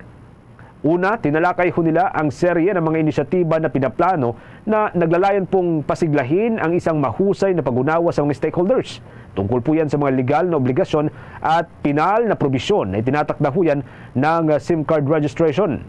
Ayon kay Commissioner Ella Blanca Lopez ng National Telecommunications Commission, nananatiling committed ang kanilang komisyon sa pagsisiguro ng integridad ng proseso ng mga SIM registration. Anya, sa pamamagitan po ng mga dialogong ito, nilalayon ng ahensya na linawin ang mga kinakailangan pa at mga inasahan na regulasyon habang pinapaunlad ang kooperasyon ng mga telecommunications companies, maging ang mga distributor at mga dealer para huyan itaguyod ang naturang batas o itong kontrobersyal na batas. Ang batas ay nag-uutos ng mahigpit na pagsunod sa mga lituntunin na namamahala sa pagpaparehistro at pamamahagi ho ng mga SIM card upang mapahusay ang pambansang seguridad at kung hindi man, protektahan ang mga mamimili laban sa maling paggamit at mapanlinlang ng mga aktibidad. Sa isinagawang dialogo, binigyang diin ng mga kinatawan mula ho sa National Telecommunications Commission ang kahalagahan ng pagsunod sa SIM Card Registration Act at binibigyang diin ng pagbabawal laban ho yan sa pagbebenta ng mga pre-registered SIM card at mga irregular form ng assisted registration. Ang mga kasanayang ito ay hindi lamang ho lumalabag daw sa mga regulasyon ng pamantayan at nagdudulot naman ng malubhang panganib sa kaligtasan ng publiko. Ngunit ito rin ay may kriminal na pagkakasala na may kaparusahan hanggang 6 na taong pagkakakulong at yung multa po dito ay aabot ng hanggang sa 300,000 pesos o pareho kapag nahatulan ang isang end user. Samantala mga kabombo, kinumpiska ng Bureau of Internal Revenue ang isang vending machine sa loob ng commercial building sa Quezon City dahil yan sa pagbebenta ng mga illegal na vape products. Ayon kay Attorney Jetro Sabariaga, Officer in Charge, Assistant Commissioner ng Large Taxpayer Service ng BIR, na nakatanggap sila ng impormasyon mula sa ilang concerned citizen kaya agad nila itong tinungo. Nakita nila na hindi rehistrado nga ang naturang makina at walang mga stamp ang mga ito. Dahil dito ay kanilang kinumpiska ang buong vending machine kasama na itong mga laman na vape nito. Papanagutin nila ang may-ari ng gusali at maging ang may-ari ng nasabing vending machine. Oras natin 19 minutes bago maglauna ng hapon. The time check was brought to you by Dunkin, pasalubong ng bayan. Sa iba pang mga balita, kuha tayo ng mga development dito ho sa ginawang benchmarking study sa dating mga miyembro ho ng mga rebeldeng grupo. Tinatapos na raw ho ito ng Department of Social Welfare and Development yung pagbuo para ho sa proyekto sa mga disadvantaged areas na tinatawag. Magsisimula na raw ho yan sa susunod na taon o sa 2025. Ayon pa rin po yan sa Department of Social Welfare and Development. Makibalita ho tayo sa linya ni Bombo Joanna Martinez. Tinatapos na ng Department of Social Welfare and Development ang kanilang isinasagawang benchmarking study para sa mga dating miyembro ng armadong grupo. Ito ay may kaugnayan sa kanilang bagong proyekto na Peace and Development Buong Bansa Mapayapa Program na may layuning makamit ang inklusibo at pangmatagalang kapayapaan lalo na sa mga lugar na apektado ng kaguluhan at upang mapabuti rin daw ang kabuhayan ng mga tao sa mga nasabing lugar. Ayon kay Department of Social Welfare and Development Undersecretary for Inclusive, Sustainable Peace and Special Concerns Alan Tanuhusay, nagtayo na raw sila ng 3 pilot area sa Region 9 Zamboanga Peninsula, Region 10 Northern Mindanao at Region 12 Sorsogon na siyang conflict vulnerable areas at geographically isolated and disadvantaged areas nilang maituturing upang mabigyan daw ng tutok ang mga dating rebelde. So, tinatapos namin ito ngayon, ang benchmarking study na ito, at ilalagay namin ito sa aming case management process upang by start of 2025 ay magsisimula na kami na mamigay ng livelihood assistance at magtayo ng mga proyekto sa mga GIDA areas kasabay ang tinatawag na case management dahil kinakailangan talagang tutukan at iakay ang bawat rebelde, yung bawat mga sumuko at sumurrender patungo doon sa reintegration sa pamilya at sa kanilang community upang ma-promote natin talaga yung katahimikan at kapayapaan sa kanilang mga lugar. Parte rin daw ito sa development na isinusulong ng ahensya. Plano nilang hindi lamang basta sumurrender ang dating rebelde, kundi pati na rin ang pagsusustain ng kabuhayan upang hindi na rin sila bumalik sa dati nilang mga buhay. Dagdag din ni Tanuhusay, long-term daw ang kanilang case management dito, kung kaya't mayroon silang inilunsad na social case management flow. Mayroon daw silang isinasagawang enhancement sa nasabing guide at sinisimulan na nila ang pagkakaroon ng focus group discussion. Dito ay ini-interview nila ang mga miyembro ng CPP-NPA, dating miyembro ng Abu Sayyaf, Dawla Islamiyah, MILF at MNLF sa iba't ibang rehiyon. Sa tulong daw nito ay nakakakalap sila ng maraming impormasyon at sitwasyon kung bakit sila sumali o sumanib sa nasabing grupo. At kapag natapos nga raw ang nabanggit na mga benchmarking ay kagad nilang ilalagay ang mga detalye sa case management process upang sa pagsisimula daw ng 2025 ay maisakatuparan na ang pamimigay ng mga assistance sa mga ito. Para sa Bombo Network News, Bombo Joanna Martinez nag-uulat para sa #1 and most trusted radio network in the country, Bombo Radio Philippines. Basta Radio, Bombo! Ito ho, isang babae arestado dahil yan sa paggawa at pagbebenta ng mga peking government ID sa Talisay City, Cebu. Alamin natin ang buong detalye sa pag-uulat ng Bombo Radio Cebu. Inaresto ng mga ahente ng National Bureau of Investigation NBI-7 ang isang babaeng inakusahan ng pagbebenta ng mga peking government identification card. Naganap ang operasyon sa tahanan ng sospeka sa Purok, Gabison, Barangay Lagtang, Talisay City, Cebu. Ang sospeka na kinilala nga si Geraldine Taosa ay nahulihan ng mga kagamitang ginagamit sa paggawa ng mga peking ID, kabilang ang laptop, printer at cutter. Nasamsama din ng mga otoridad ang 240 na peking tax identification number at 250 na blanco ng PhilHealth card. Ang pag-aresto ay kasunod ng kahilingan ng Bureau of Internal Revenue kung BIR-7 na imbestigahan ng NBI ang umano'y illegal na aktibidad ni Tausa. Lumabas sa investigasyon ng NBI na nag-advertise ang suspect ng mga serbisyo ng TIN card sa kanyang social media na may halagang 180 pesos hanggang 300 pesos kada card na may online na payment at delivery option. Nagsagawa ng sting operation ang mga ahente ng NBI na nag-order ng 2 10 card mula kay Tausa na gumamit ng alias na Natasha Anata at ang kanyang reseller na kilala bilang Yuri Chan. Isinagawa ang raid matapos tanggapin ng mga suspect ang order. Sinabi ni NBI-7 Director Renan Oliva na si Tausa ay malamang isa sa ilang online scammers na nag-alok ng mga peking dokumento ng pagkakilanlan.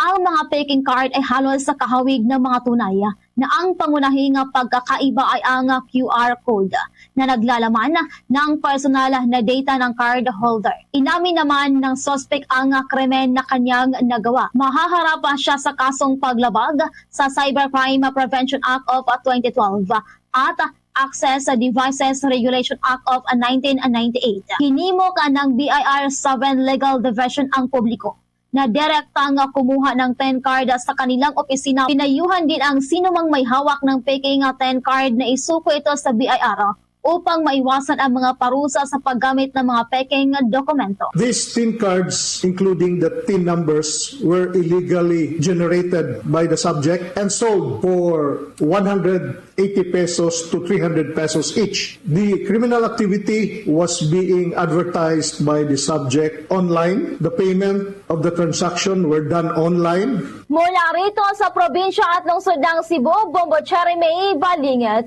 para sa number 1 and most trusted radio network in the country. Bombo Radio Philippines, Basta Radio. Bombo! Oras na natin 14 minutes bago po sumapit ang alauna ng hapon. Maki-update din po tayo dito sa pamimigay ho ng libreng biik sa mga hog racers na nalugi ho dito sa African Swine Fever dyan sa may Western Visayas. May detalye po dito ang Bombo Radio Iloilo. Mamimigay ang Iloilo Provincial Government ng libreng mga biik sa mga hog racers sa lalawigan na nalugi dahil sa African Swine Fever. Sa panayam ng Bombo Radio Iloilo kay Iloilo Governor Arthur Defensor Jr., sinabi nito na naglaan ang lalawigan ng 10 million pesos para sa Centeneling. Ayon kay Defensor, 884 na mga backyard hog racers ang makakatanggap ng biik mula sa 14 na mga bayan sa Iloilo bilang bahagi ng swine repopulation program. Anya, tigda 2 mga biik ang matatanggap ng bawat hog racers. Magsusimulaan niya ang Centeneling sakaling makumpleto na ng bawat local government unit ang kanilang mga dokumento na pag-alaman na mula sa red zone. Nasa pink zone na lang ang Iloilo batay sa status na inilabas ng Department of Agriculture, Bureau of Animal Industry. We are having our Sentinel program kasi tapos na tayo sa pag-validate sa mga munisipyo natin na pwede natin lagyan ng mga Sentinel piglets natin. Ibig sabihin niya yung mga piglets natin na pinamimigay para subukan kung ano ng status ng sakit sa ating mga munisipyo at sa ating mga barangay. Ito natin in the most practical terms, sa ating pag-ikot sa probinsya na ang ating mga farmers ay ulti nang nagkakaroon ng confidence to go back to sa pagbababoy. Si Iloilo Governor Arthur Defensor Jr. para sa Bombo Network News.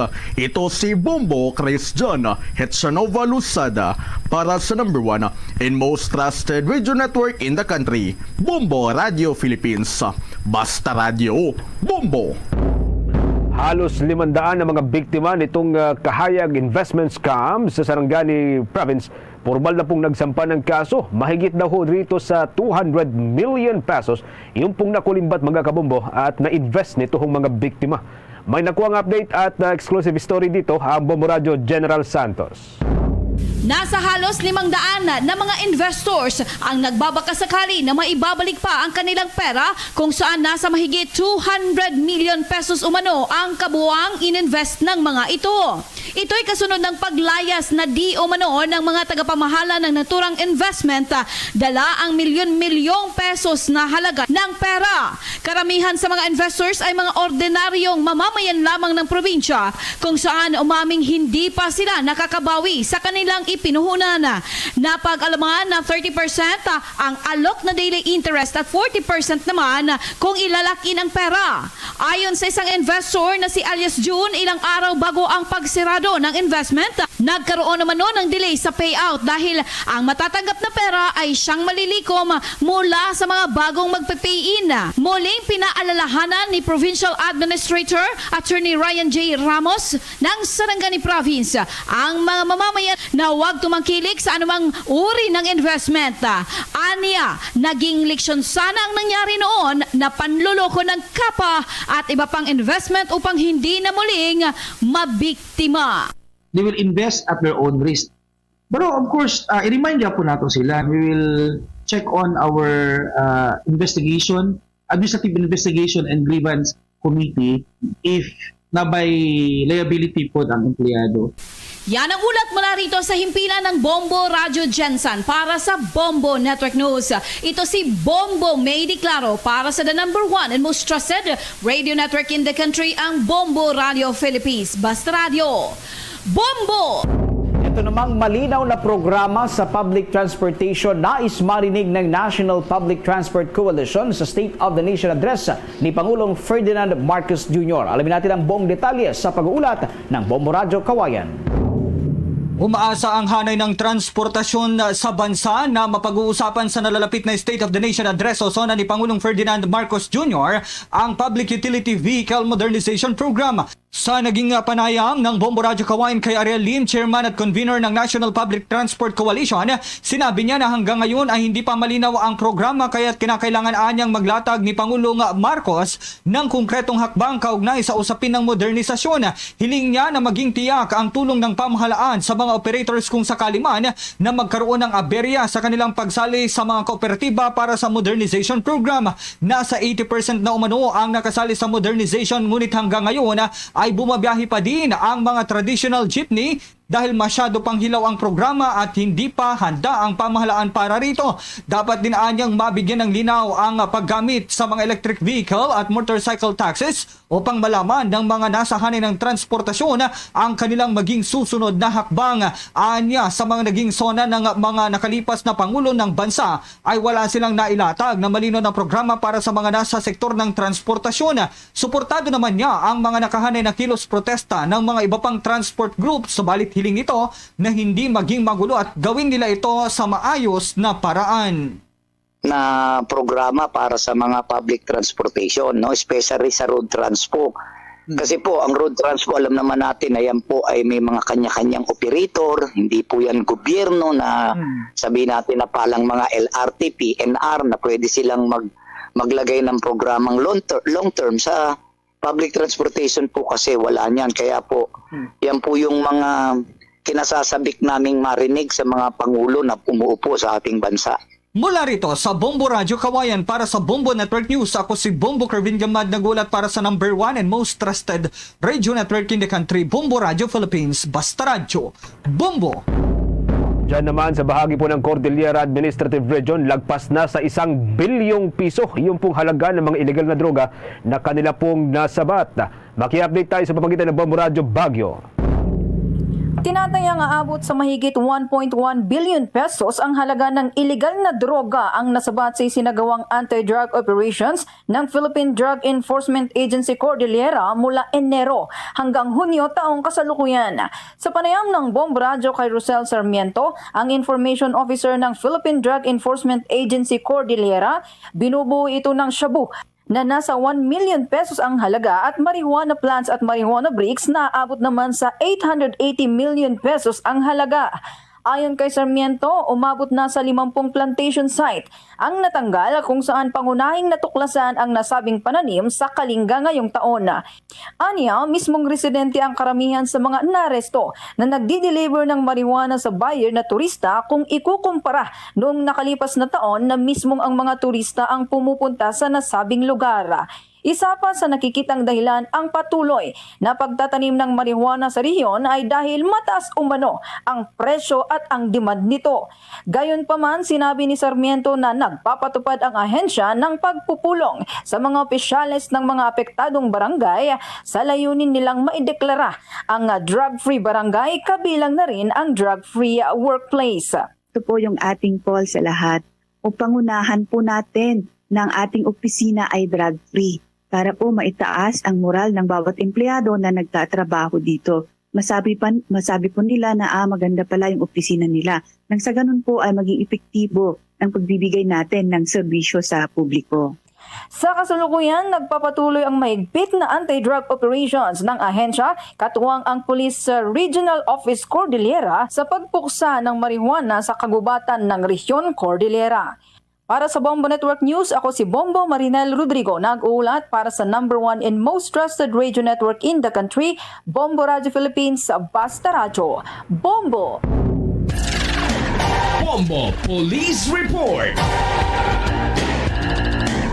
Sa ating police report, isa pong dayuhang pugante at ikinukonsidera bilang number 9 most wanted person ng Philippine National Police. Nahuli dyan po sa bahagi ng Cebu. Maki-update po tayo sa pamamagitan ng Star FM Cebu. Naaresto ni masakop ng National Bureau of Investigation 7 ang isang puganting American national sa Barangay Agos, lungsod ng Lapu-Lapu. Hinilala ang akusado na si Malik D. John Okodji, 26 anyos, na nahaharap sa kasong aggravated assault with deadly weapons sa Texas, USA. Si Okodji, na tubong Rhode Island, United States, ay kinukonsiderang top 9 most wanted person ng Philippine National Police. Bukod sa kaso sa Texas, nahaharap din ang pugante na Amerikano sa kasong robbery, malicious mischief, estafa, theft at iba pang panlilinlang mula sa Regional Trial Court o RTC sa Dumaguete City.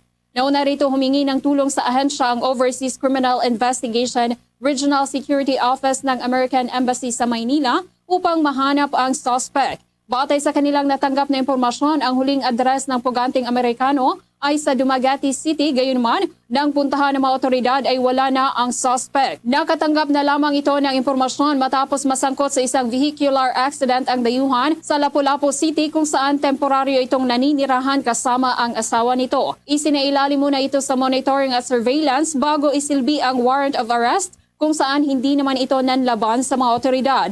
Sa kasalukuyan ay itinuturing itong isang undocumented alien at isinasailalim sa summary deportation proceedings. The arrest must wait by virtue of a warrant of arrest issued by the Regional Trial Court, Branch 32 of Dumaguete City for robbery. This person was arrested in Barangay Agus, Lapu-Lapu City. Mula rito sa lungsod ng Cebu, Star DJ Sophie Ember nagulat para sa number 1 in most trusted radio network in the country, Bombo Radio Philippines. Basta Radyo, Bombo! Mga kabombo ka Star Nation, bago po ang ating Orasyo Emperata, nais muli namin kayong imbitahan na maliban po sa Bombo Radio Philippines News Center Makati, maaari po ninyong matunghayan ang ating 31 fully digitalized AM at mga FM station. Gamit po yan ang ating mga social media accounts. Pwede po kayong mag-subscribe, i-follow ang ating pong Facebook page. Pwede rin po ang TikTok account, YouTube channel at maging ang Bombo Radio mobile application o Bombo mobile app. Pwede po itong ma-download via Google App Store or kung hindi naman via Apple App Store. Para ho sa karagdagang mga balita at mahalagang impormasyon, tutok lamang po sa ating mga istasyon dito ho o sa mga probinsya. Dito po sa Luzon, mga kabombo, marami ho tayong mga provincial station ho dito, katulad po dyan sa may Northern Luzon. Nariyan po ang Bombo Radio Kawayan, ang Bombo Radio Dagupan para po dyan sa may Ilocos Region, ang Bombo Radio Baguio sa may Cordillera at dyan sa may Bicol Region ang Bombo Radio Legazpi. Mga kabombo, marami pa tayong mga istasyon dito ho sa may bahagi ng Luzon. Nariyan ho ang Bombo Radio Tugigaraw, ang Bombo Radio Lawag, Bombo Radio Vigan at Bombo Radio La Union. Para pa rin sa ating mga kababayang mga Bicolano, nariyan ang Bombo Radio Naga. Mga kabombo, ito na po ang ating Orasyo Emperata in time of grave tension in the West of Philippine Sea.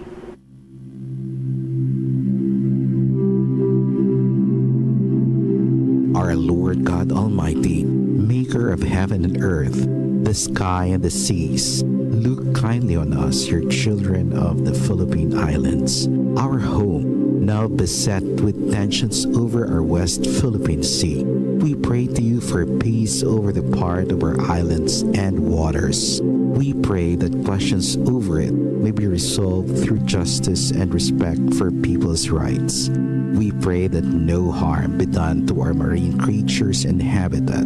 We pray that our fellow Filipinos protecting our islands and seas be kept from natural and man-made disasters. Loving God, you are a wonderful creator, our generous provider of good things. Send your Holy Spirit of wisdom and understanding to our leaders that they resolve this crisis with courage and the spirit of dialogue. Help us to remain faithful to your word and obedient to your will always. This we ask through Christ our Lord. Amen. Luzon, Visayas at Mindanao at maging sa buong mundo, yan na pong kabuuan ng ating balitaan para sa pangtanghaling edisyon ng Bombo Network News. Mula dito sa Makati News Center para sa number 1 and most trusted radio network in the country, Bombo Radio Philippines. Basta Radio. Bombo! Bombo na isaunto sa DYFM Bombo Radio Iloilo. Standby sa aton sining mga kabombo sa mga konsumidor sa More Power Iloilo. Kay ang mga konsumidor sinadre nagakadapat sining antisiparon nga mayara sang rate increase no sa July billing cycle sang More Power. Standby man kay aton sining checkeron ang linya karon ni Neil Parcon, ang Vice President for Corporate Energy Sourcing and Regulatory Affairs. Agod yung may istoryahanta ang dugang sining mga informasyon. Yari karon sa aton sining linya si Sir Neil Parcon. Sir Neil, si Bombo Cham ni live ikaw sa Bombo Anay Soto. May hapon gid sir. May hapon Bombo Cham, no? Pagbayong hapon sa aton nga mga konsumidor sa more power kag sa imo tagpalamati. Yes, Sir Neil, pwede mo kami mahatagan sa dugang sini mga informasyon at the same time aton sini nga pathag diri sa aton nga mga konsumidor or sa mga konsumidor sa nga more power kung anong ila sini nga dapat lauman sa ila sini iya nga July billing cycle. Sa aton nga mga konsumidor sa more power diri sa syudad sa Iloilo, nag-announce kami sang pagsaka sang atong bilisang kuryente, no. Medyo dako-dako ini at 4 pesos and 8 centavos, no. Tungod din isang pagsaka sang balayran ta sa generation charge, no. So ang aton nga balayran balaan sang last month, no, nag-announce man kita sini through Bombo man kag sa iban pa nga mga media outlets man nga may pagpanaog sang last month sang aton nga rate, no, of only around 8 pesos and 77 centavos. Tungod din isang order sa ERC, no, ang aton nga regulator, ang Energy Regulatory Commission, through its advisory dated June 13, 2024, nga nag-order sa mga distribution utilities nga ang ginabakal nga kuryente sa WESM o kung ang wholesale electricity spot market pang merkado sa kuryente, ibayran ini kagibil sa aton mga konsumidor sa 4 ka installments, no. That's why may pagnubo sa kuryente sa last month, pangbawion ini sa subsequent 3 months, no, ang nabilin nga ang 3 ka installments. Ang nagtupa nga 1 month nga parts and 3 months amuining sa subong nga billing cycle, kag idugang mo di ang normal ta nga balayran kani kada bulan, amuining nga may pagsaka subong nga bulan sa aton nga balayran sa kuryente. All right. Pero sa subong iya, Sir Neil, hindi ba ang more power sa gyapon ang may pinaka-barato sini in terms iya sang power rate sa iban sini mga distribution utilities, Sir Neil? O tama ina bumutsyam, no, kay ginamonitor man ang mga presyo sa iban nga mga electric companies or electric distribution utilities sa Panay kag sa Visayas, no. Kag despite sa atong nga pagsaka, do nakapabilin nga kita gyapon ang pinakabarato, no. Kay ang tanan man ning mga utilities ni except for a few nag-defer man isang balayran sang kuryente sang last month, no. So tanan ni sila nagpapanaog man. So tanan sila masaka man sa subong nga bulan, no. Kay implement to ang staggered payment plan nga gin order ni ERC, no. So despite that, and even last month pagtanaog sing tanan, kita man gyapon pinakabarato. Subong sa pagpasaka sang tanan, kita man gyapon na pinakabarato. Kung wala sang determined tabi Sir Neil, ano tani ang ginalantaw naton nga may pagnubo pagid sa bahin sang rate sang aton sini ang residential rate diri sa syudad sa Iloilo, sir? Tani no, bumbutsam kung wala sang deferment ang aton nga presyo sa kuryente, mga 11 pesos and 66 centavos lang, no? Tani wala ta sang pagsaka kung compare mo sa last month nga kung wala man deferment, may pagpanaog pa tani, no, kung compare sa last month. Except that nga last month medyo artificially low ato, kay gin-order atong i-divide by 4, no? So unusually low ang last month, pero tungod sa timbawi subong, unusually high naman subong. So nagapabilin nga may bilin nga duwa pa ka installment payments for the next 2 billing cycles, no. So ang aton nga mga konsumidor mag-expect pang magbayad sang duwa ka na bilin nga installment payments sa billing cycle ng August kag September. Subot silingon, Sir Neil, may lauman pa ta pagsaka pa sang rate naton sa mga masunod pagi nga binulan? Hindi ta makasiling nga magsaka, no. Although may duwa ka installment payments nga bilin, pero depende ina sa balayran for the month, no. Kaya let's say bisan na may balayran kita nga estimated ni piso kada bulan nga dugang tungod sang last month bala nga gin-defer. Pero kung mas barato ang kuryente nga ginabakal sa next month, biskan idugang mo ni piso, pwede nga magpanaog pangaton nga balayran. Okay. So sa aton sini iya nga mga or sa mga konsumidor sang more electric power, no, hindi man but silingon karon iya nga mayara sang pagsaka sa residential rate is sige-sige na ini. dipindi gyapon ini sa sitwasyon na Sir Neil, and I do believe nga ang more power sa gyapon nara nga mag-inform prior sa mga changes man or ara sa mga adjustment kung rate ang aton sini nga pag-istoryahan agud iyang ini sila ang makapreparar man na Sir Neil. Hello. Yes, sir. Okay, sulit ka ni Bumbucham sa nimo kalangkot. Silingko, ang more power ara nga mag-remind gid sa aton sini nga mga konsumidor or sa mga konsumidor nga kung mayara gid man sa adjustments, mapahibalo sila prior para iya nga makapreparar man sila pananglitan. Oo, ang purpose sa aton nga mga notice sa aton nga mga konsumidor through this Trimedia, labi na gid sa Bombo, para mapa-advance notice ng aton nga mga konsumidor nga base maka buhin-buhin man sila o i-manage nila demand tungod sa may mga palabuton nga pagsaka sa presyo sa kuryente, no? Tungod sa gina-implement sang order sang ERC. All right. Sige. Sir Neil, thank you so much for your information sa Tiyempo. Mahayong hapon sa liwat. Salamat man Bumuchang, salamat sa imong mga tagpalamati kag salamat sa aton nga mga konsumidor. Deriwavit si Mr. Neil Parcon, ang More Power Vice President for Corporate Energy Sourcing and Regulatory Affairs. No, sa aton sinikaron niya nga mga kabumbo. Ti amo ining latest sinadri banwa may kantanan man sa sining rate adjustment sa July billing cycle. Sobra 4 pesos ang idugang sinisaton iyang mga kabombo. Pero kung lang tawon mo, kag ikumparar mo sa iban sini iyang power rate, no? Diri iya sa Visayas, ang more power sa Yapon among may pinakanubo banwa. Oras naton 7 minutos na nakaligad sa takna sining launa. At isa ko sa paghatag sang dugang sining mga balita kag impormasyon, luyag ko lang iplastar ining sitwasyon malabo mo Chris Leo ko da, no?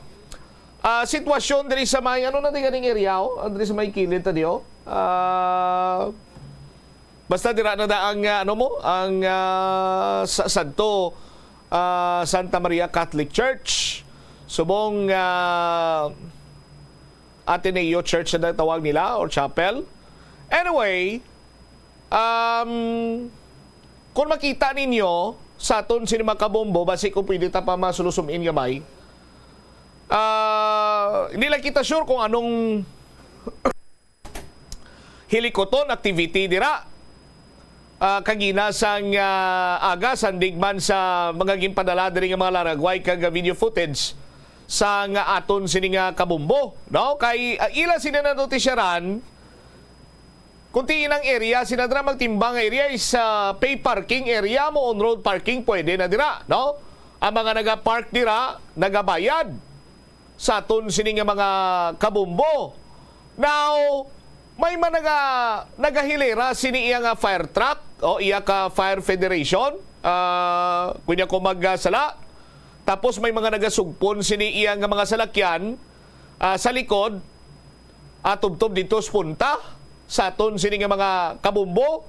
Kag kun ninyo manutisyaran, ang sa punta nga mga salakyan nagabalabag na sa tunga sa nga dalan. Nagabalabag na sa tunga sa dalan, hindi na makaging iban sini nga salakyan. Fortunately, temprano pa, way man nakakos sang pagpugukid sang dalagan sang trapiko. But ang iban sini nga mga naandan nga nagapark sa aton sini mga kabombo, ang hindi na makagi kay nagabalabag sila sa tunga, no? Ang mga nagapwesto sini nga mga tawo dira, nagatilindog, basi ko na mo ni mga driver, do mga lipong man nga gusaw, no? Basi ko masulusuminta sa fire truck sa aton sini mga kabombo, no? Kung event ini sang federation or kung ano man ang tawag nila sa kuglingon sini nila sa aton sini mga kabombo, kung tani dapat nangin responsable man sila, no? Nga iplastar man nila sa nga maayo ang ila sini nga masalakyan, lakip na mga private vehicle nga niyo nga naglilinyaw. Kay gina-remind talang kamo nga hindi kamo yan tag-iyas ang dalan nga na sa aton sini matag palamati kag whatever iya nga mga aktibidades ang inyo dira nga ginapatigayon kung tani nang irresponsable man kamo ngay plastar nyo man maayo ang inyo siniya nga mga salakyan kaya lagyan kag dala na draya for public use. Sa aton sini nga mga kabumbo. Now, kay ara malang kung tani dira mga driver or kung mga sirom, ni Mangurwa, no? Kung sino man ang mga hirudes ganyo, ay kung kilala man to nila, nagasulugpon sila sa likod, tanigin inform nila, nga tadlungon tang pag-park diri, kaya lagyan na di, dala na di, public na di, iya sa publiko na diri. No? Sa aton sini nga mga kabumbo. Isa pag isa na notisyara naton, wala sang traffic enforcer nga nag-regulate sa pagpapark sa ila, sa pagplastar dira kung whatsoever, kay nanotisyaran sa aton siniya nga kabumbo may mga number kuno ano maparadas la ni anong plastada sa aton sini nga mga kauturan. Ti ka-unfair nga daw kasubong iya nga daw tag-iya ni sila sa nga dalan dira sa tabuklan rin nato no ano ning special iya sa ila ni man, ano ni mga special animal ni sila, ano klase sang sistema ni karon nga aton sinadri Manuaman. May mga ginapaboran kita gali. Dapat may mga traffic enforcer na diri nga naga-regulate, nagapatadlong, diri lang kamo parking, at tadlongon ta, bala mo, dala na di ginagamit sa publiko, so on and so forth, pero do so ay lang. Anong mga untouchable mga tao dira kagina? Sa aton sinima kabumbo? Ano ini sila? Mas dako niyang ginabayran sini nila nga buhay, si kumparar iya sa mga ordinaryo lang iya nga pumuloy sa syudad sa Iloilo. Ti damo nagapamangkot sa aton sinima kabumbo kung may ano kuno dira kagina. Kay daw kasubong yan nagpinagusto lang sila sa pagpark sa ila. So nagabalabag lang tuwa balaw kay nagadiagonal, nagabalasbas na sila yaw. Hindi sila magbalasbas kay sa una na to may nagaparking na to kay man pay parking na dirang dalan. Ti ini nagbalayad man ni sila. Ginsukot man ni sila sa parking fee dira. Isa sa mga madumduman naton in terms sa parking fee sa aton sinima kabumbo sa may Dalan Puentes. Sa may Dalan Puentes, may kilala kita nga nag-approach last time sa aton nga nagpabutsyag lang sa iyaman sining eksperyensya. Sila niya, bumbutsam, nabiriya akon sa lakyan. Nabiriya akon sa lakyan, ginpaigad ko sa may Dalan Puentes, timingan man nga may mga elektrisyan, dira nga nagapangayo, tigin palantaw ko na lang. Sinukot ako iya sang parking attendant, ang pamangkot sa akon sang kilala ko, sa inyo tikon, maabiriya kakagipakayo mo sa lakyan, parking na. Sa aton sinima kabumbo.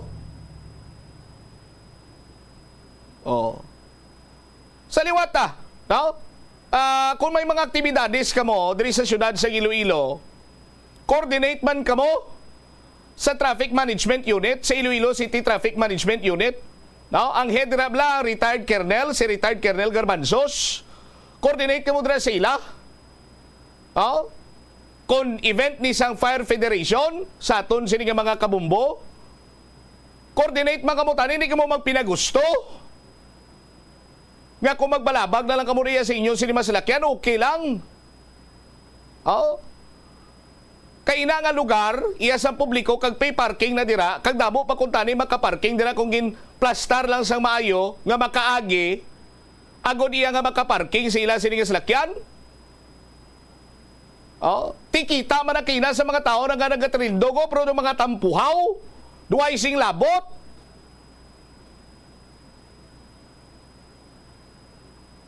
Ti mag-amo niyang padayon ng sistema sa aton siniyang syudad sa Iloilo at iway pulos sa aton sinima kabumbo. Sa bagay, hindi na maglibog ulo naton. Kaisang nagligad to nga Biyernes, kung inyo sinima dumduman, mayara sang ambot ko klase sang kartihan naman niya, pero alu-aliwan, gurutos may Freedom Grandstand, bla? Ti may ginsirado naman nilang dalan. Karon pag sirado nila sa dalan, ti sala naman kalimutaw sa mga motorista. Pagsala sang kalimutaw sang motorista sa aton sini mga kabumbo, ang aton sini mga kabumbo nga mga motorista nga napiktuhan at na tugahan sang uol na palabot sa mensahe diri sa aton. Namangkot sila Bombocham, may ara bala sang advisory ang Iloilo City Traffic Management Unit nga may road closure. Kay grabe traffic ko, bisan din kala maglibot traffic. Gapugok ang dalagan sa trapiko. Halin kas Kapitolyo, pakadto ka diri sa mapa, isa ka oras kag tunga. Oh. Tiining nagpalabot sang reklamo diri sa aton, nakapamangkot kuno sa traffic enforcer, silinya, ma'am, ano plastada? Sinya, sir, may road closure kita kay may ano to sa aliwan to kunong performance to nila to. Tinamangkot ang driver nga, sinya ti may advisory ka mo? Silinya, ho sir, isang nagligad pangadlaw. Tingambagan isang kabumbo naton, silinya, Bombocham, nakalabot na ko sa pag-scroll down sa ila siniyang Facebook page sa Iloilo City Traffic Management Unit. Nakalabot na ko 4 days ago. Why man ko sa may nakita tong advisory? Oh, sus Maria kagusip kung sino man ang gintulinan ni Karel Garbanzos nga magbutang sa advisory tapos waya mabutang tapos nagsala-sala pumuluyo. Oh, abi sir, liog ko na sir. Oh, liog ko na bisang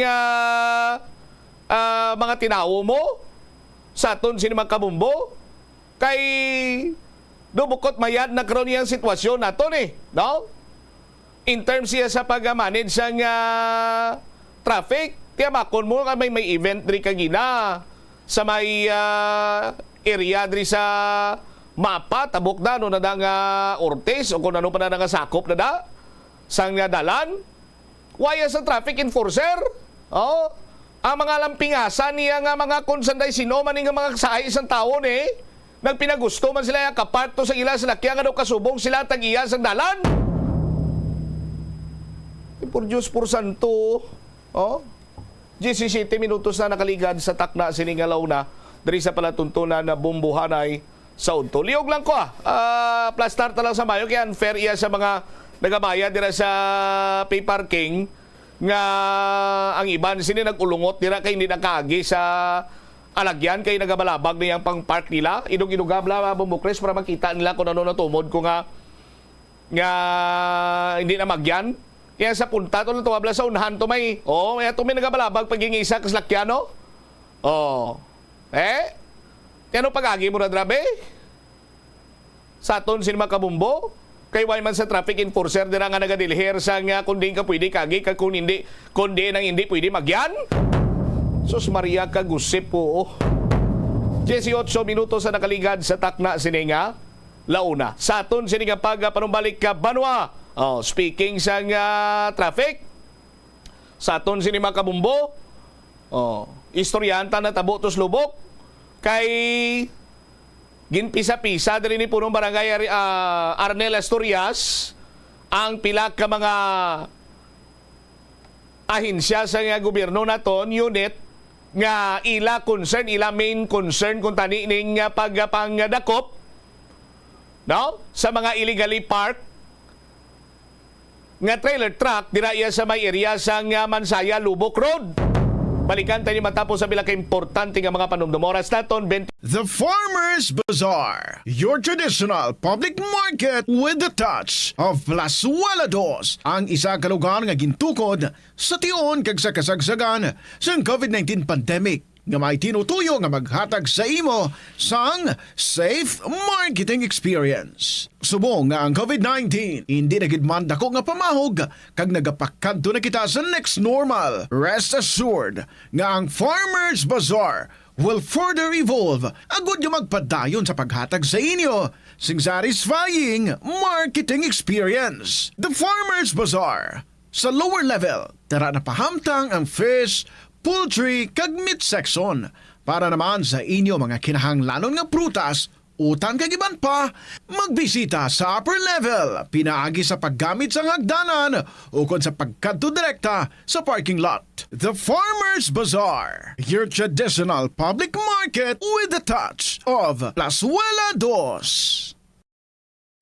Plazuela de Iloilo Billboard of Activities for July 14 to 20, 2024. Duha ka oras kag 30 minutos nga great musical presentation ang nagahulat sa inyo sa July 20, Sabado. Kaupod si Mr. Totong Villaruz kag ang iyang banda sa concert at the plaza, umpisa alas 6 sa gabi. Sa tion sa musical show, napuno ka mga matahom nga Plazuela de Iloilo Special Edition mugs kag madamo pa nga iban ang igaparafol sa mga suki sang Plazuela de Iloilo. Sa Hulyo 21, Domingo, ginaagdang tanan nga mangin kabahin sa Eucharistic celebration nga pagkahiwaton sa Latolda sa mga adlaw alas 11 sang aga. Sa tion sang misa pangayo naton sa Ginoo nga hatagan nga kita sang kabakod nga malampuwasan ang mga challenges ang ginapaabot nga weather abnormality nga amo ang La Nina. Plazuela de Iloilo, we remain to be one with you in a common hope for a better community and a progressive country in 2024.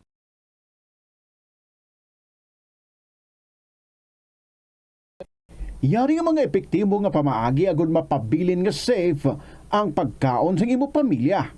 Ipabili ng katinlo. Maghugas sa mga kamot bago mag-uyat sa pagkaon. Kag masami nga himuon ini sa tion nga nagahanda ikaw sa pagkaon. Maghugas man sa mga kamot pagkatapos nga nagamit ikaw sa kasilyas. Hugasan kag tinluan sa maayo ang lamesa kag tanan nga mga kagamitan sa paghanda sa pagkaon. Siguraduhon man nga safe ang kusina kag pagkaon gikan sa mga insekto, mga peste kag iban pa nga mga sapat. Ini nga pahanumdom ang ginadulong sa imo sang the #1 and most trusted radio network in the country, Bombo Radio Philippines. Basta Radio Bombo! Ang tumandok sang Haro, Iloilo City nga si Melquiades Gamboa Ihereyos ang pinakauna nga Filipino nga nagtapos sang Doctor of Laws degree sa prestihiyoso nga Oxford University. Nagserbe man si Gamboa bilang Philippine Ambassador to India sa 1956 tubtob sang 1958, subong man sa United Nations kag sa Court of St. James. Nagsulat si Gamboa sang pila ka mga libro kaangay sang An Introduction to Philippine Law kag a Dictionary of International Law and Diplomacy. Ang pagpanguyab ang hindi man dapat kahangawan suno sa mga eksperto bangod isa ini ka natural nga proseso bilang response sa kakapoy apang ang ginpaandam sa mga eksperto amo ang sobra-sobra nga pagpanguyab sa diin masobra ka isa ang pagpanguyab sa sulod sang isa ka minuto bilang panugyan sa mga eksperto. Mas maayo gid nga magkonsulta gilayon sa doktor kung may nanutisyaran nga increase sa pagpanguyab ilabi na gid kung wala man lang sang matumod nga rason. Ang simple nga paghusay sang buhok ang may pila ka maayo nga benepisyo sa lawas. Sunod kay Arthi Ragurama, founder sang Dega Organics nga nagaproduce ng handmade bath kag body products sa New Delhi, India. Ang mga tawo nga may dry hair, ang masami hindi mahilig nga maghusay sang buhok bangod sa kahangawa sang hair fall. Apang ang masami nga paghusay sang buhok ang makabulig sa blood circulation sa aton nga scalp. Naga-nourish man ini sang hair roots, naga-promote sang growth, kay nagabulig man agod nga malikawan ang hair loss. Sa aroma kag soothing feeling sa pag-inom sang tea ang rason sang kadamaan nga paborito nga imnon ang tea. Sunod kay Ansley Hill, registered dietitian sa Western Oregon sa Estados Unidos, ang masobra 3-4 katasa nga pag-inom sang tea sa isa ka adlaw ang makadala sang hindi maayong nga epekto sa lawas. Kinahanglan nga moderate intake lang sa tanan nga ilimnon agod ma-achieve ang healthy living. Mas nanamian bala ikaw magtuon sa balay ipaanggid sa eskwelahan nga madamo ang tawo? Isa ka panugyan para epektibo ang pagtuon sa balay, amo ang pagpangita sa designated area agud nga matiniran kung ikaw nagasulat, nagabasa o kung nag-review. Pwede man nga lamesa sa kusina o kung sa desk sa guwa sang inyo nga balay, pero hindi gid maghigda sa imo nga katre samtang nagatuon. Inibagod nagakatemptar gid ikaw nga magpiyong-piyong, tubtub nga dalayo na ikaw nga matulugan. Siguraduha man nga malimpyo kag organisado ang lugar nga imo ginatun-an. Ini nga pahanumdom ang ginadulong sa imo sang the number 1 and most trusted radio network in the country, Bombo Radio Philippines. Basta Radio! Bombo! Yari nga mga epektibo nga pamaagi agud mapabilin nga safe ang pagkaon sa imo pamilya. Lutoon sa maayong pagkaon, ilabi na ang karne, manok, itlog, kag mga seafoods. Sa pagluto sa mga pagkaon nga may sabaw o konsarsa, pabukalan, kag paturon nga nagalabot ini sa 70 degrees Celsius ang temperatura. Bago kaunon, initon sang husto ang mga nabilin nga mga pagkaon o konsudan. Taguon ang pagkaon sa husto nga temperatura. Hindi pag-ibilin ang naluto nga pagkaon sa ordinaryo nga temperatura sa sulod sang 2 ka oras. Ibutang gilayon sa refrigerator ang luto nga pagkaon kag mga pagkaon nga madasig mapanos. Ipabiling nga mainit o kung masobra sa temperatura nga 60 degrees Celsius ang luto nga pagkaon, bago ini ihanda sa imo pamilya. Hindi pagtaguon sa madugay ang pagkaon mangin sa refrigerator. Ini nga pahanumdom ang ginadulong sa imo sang the number 1 and most trusted radio network in the country, Bombo Radio Philippines. Basta Radio! Bombo! Ang Ilonggo nga si Eugenio Eugene Torre amo ang una nga Filipino nga nakaangkon sang titulo nga chess grandmaster matapos siya ang nagdaog sang silver medal sa ginhiwat nga 21st Chess Olympiad sa Nice, France sang 1974. Sang 1976 sa isa ka chess tournament sa Manila, naghimo pagid sang maragtas si Torre bilang una nga nakaluto sa sadtuanay world champion nga si Anatoly Karpov sang Russia. Si Torre ang nangin malapit man nga abyan sang American chess grandmaster nga si Bobby Fischer. Natawo si Torre sa Iloilo City sadtong November 4, 1951. Halos hindi na maisip ang mga medalya nga nahakot ni Torre para sa Pilipinas halin sa magkatuhay nga mga chess tournaments nga iya nadagaan sa magkatuhay nga bahin sang kalibutan. Sang 2021 nalakip si Torre sa World Chess Hall of Fame. Yari ang mga household level fire safety measures nga dapat tandaan agud makalikaw sa sunog sa balay. Hindi magbutang o kung magtipon sang flammable substance o kung chemical nga makatugas ang sunog sa kusina o kung sa sulod sang balay. Ipalayo man sa mga kabataan ang pospro kag lighters. Patya ang kalayo kag baga matapos ang pagluto sa kusina. Siguraduhon nga wala nagasungaw kag pirmi limpyuhan ang mga kerosene kag gas stoves. Tandaan, ang paglikaw sa sunog sa sulod sa balay, responsibilidad sang bilog nga pamilya. Paano bala mahibaloan ang isa ka impormasyon nga nagapatalang o kung sala? Una, i-check gid ang source kung sa diin inihalin. Kung ang impormasyon halin sa reputable... 27 minutos na nakaligad sa takna sining alauna. Ambal sa mga kabumbo naton mapa-street panada Bumbojam kag ang federation na yan ka Filipino-Chinese tingala ko man kay bisan ka malabag sila okay lang kay Filipino-Chinese gali. Sa aton sini mga kabumbo amo na ning resulta guro nga inatagatag ni Mayor Jerry Triñas tong Yabis Chinese ambassador to bla. Tong saka to Chinese ambassador to City Hall tapos natag Mayor Yabi to sa syudad. Nga bukas na kuno para sila. Tiyan mo niyo binuksan yung syudad karon kay bukas ng syudad para sa mga insect nga inabusuan nilang kayo sa alkalde tao. Abi Mayor bawi atong Yabi abi. Kung mo man magsagan sila kinabusan, magwinaslik, puder, kagado kasubong, sila yung tagiyas ng syudad, sila yung tagiyas ng dalan. Ay na nagkakaangay na diya. 28 minutos na nakaligad sa takna sininga. Las 8 kasugpon sa balita kang ginani Bombo Jomar Villa. Sa bumbuan ay big time. Kundi kang ginatog yung plastar ni punong barangay Pihuan sang Lubok Lapos. May documentation si punong barangay Pihuan nga nagapamatuod nga makapila na sila kabes nga reklamo sa mga insya sang gobyerno kag napatod nga ining pula nga trailer truck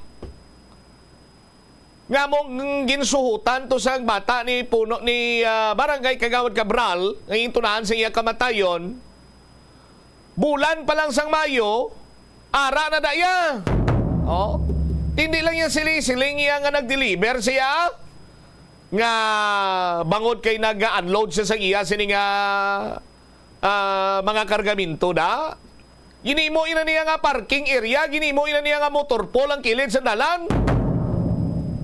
Tiging pisa-pisa karon ni Puno Barangay Arnel Asturias ang mga resource person dito nga ang primary concern nila ang pasiguraduhon nga ang mga pagsulundan nato na patuman. Si Bombo Jomar may follow-up report. Jom, sa report please come in.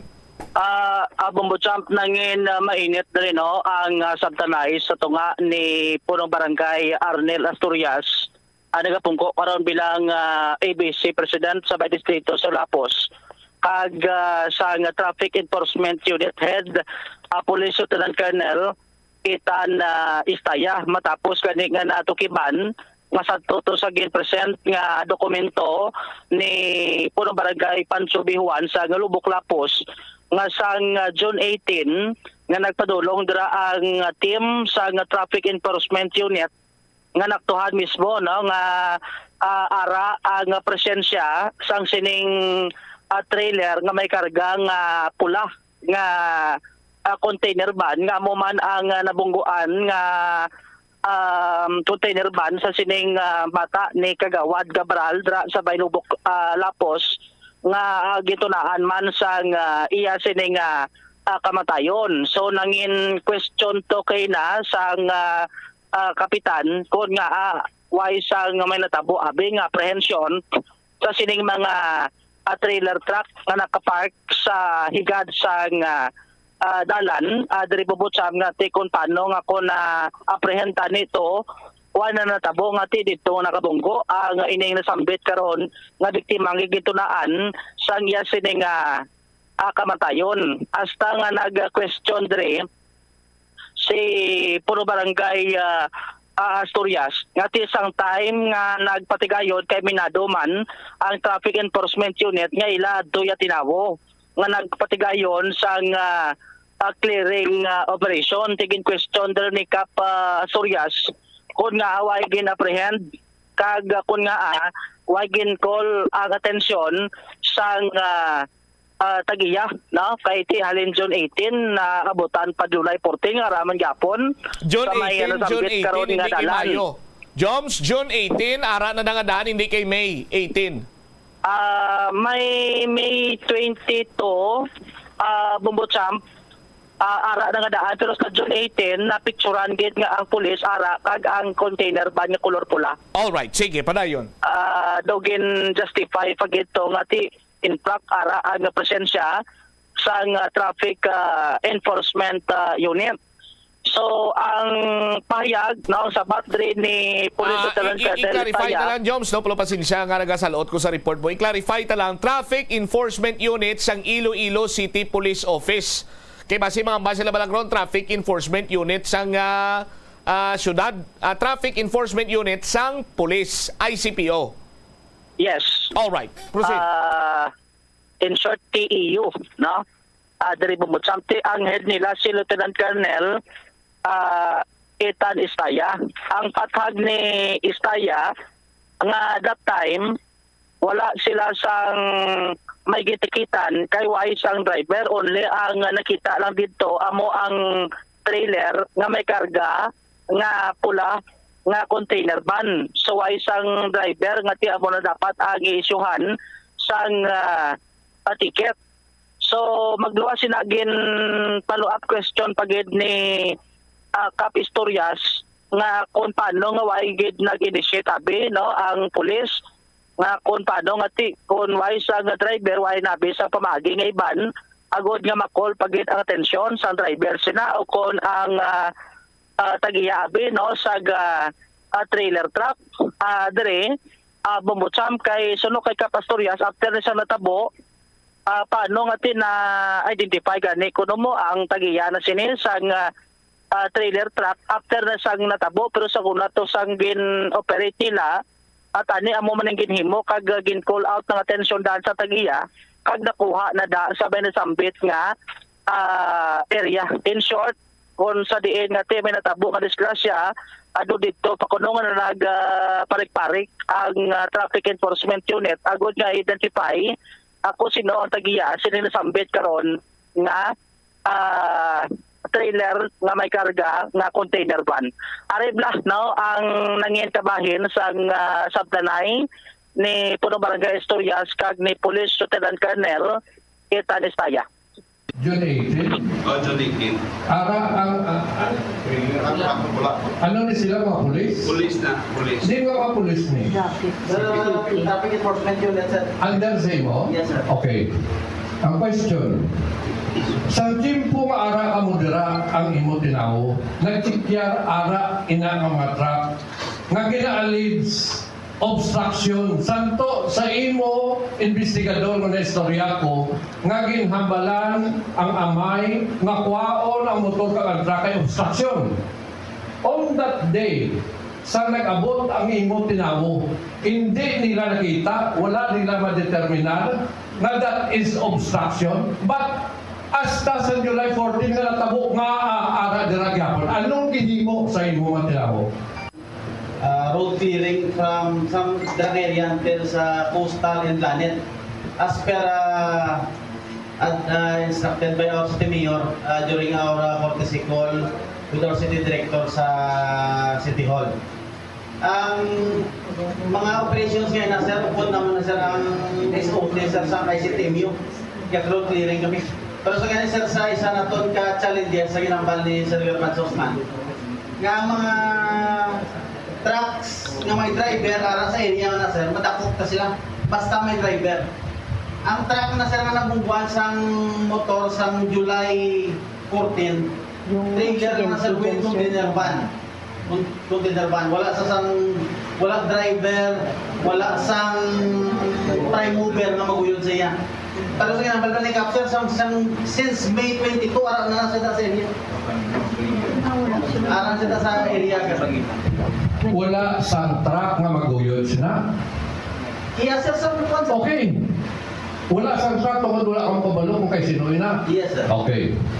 Wala ka mo nag-initiate, nag-usisa kung kay sino ina na nag-violar sa obstruction sa sinang area. Wala ka mo nag-ibo, tikang or pamaagi na mahibaluan nyo kung kay sino ina na tao mo nyo kuhaon ng iyang atensyon nga kung pwede sa wayon makuhaon kay that is obstruction. So no, sa imo investigador.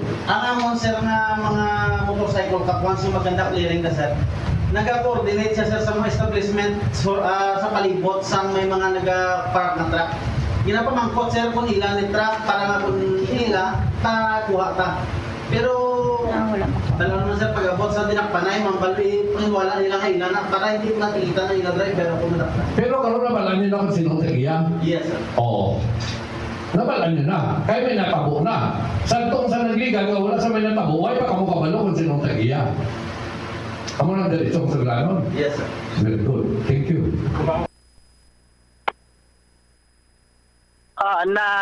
Bati Andre no ang pagbaylohanay sang sabat ni Puno Barangay Asturias. Last June 18, Bombo Jomar nagpatigayon sang clearing operations. Ara ang Traffic Enforcement Unit kag ara mangali ang Iloilo City Traffic Management Unit. Daw joint to ang clearing operation along coastal area. Hindi na daw kundi joint gid, no? Patigayon sila joint operation.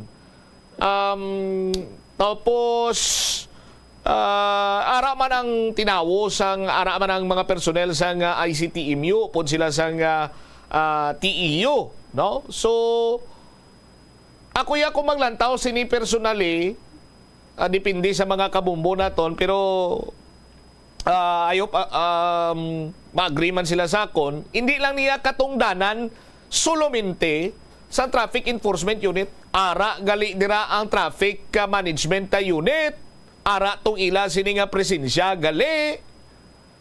No? Right there and then, they should have known sa kung ano nga ordinansa magluwas iya sa kung ano man iya ang sa clearing operations may violation sila sa illegal parking, magluwas nila ti kung si Councilor Cabaluna pa may ordinansa kita nga existing right there and then tani ti nahibaluan na nila kaging preparar na nila ang nagakigo sini iyang violation sa kung ano man nga ordinansa ang ginlapas sini nila.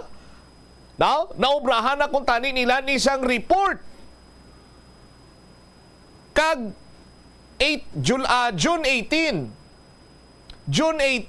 sa sano natabong disgrasya? July 14 lang mo. July 14.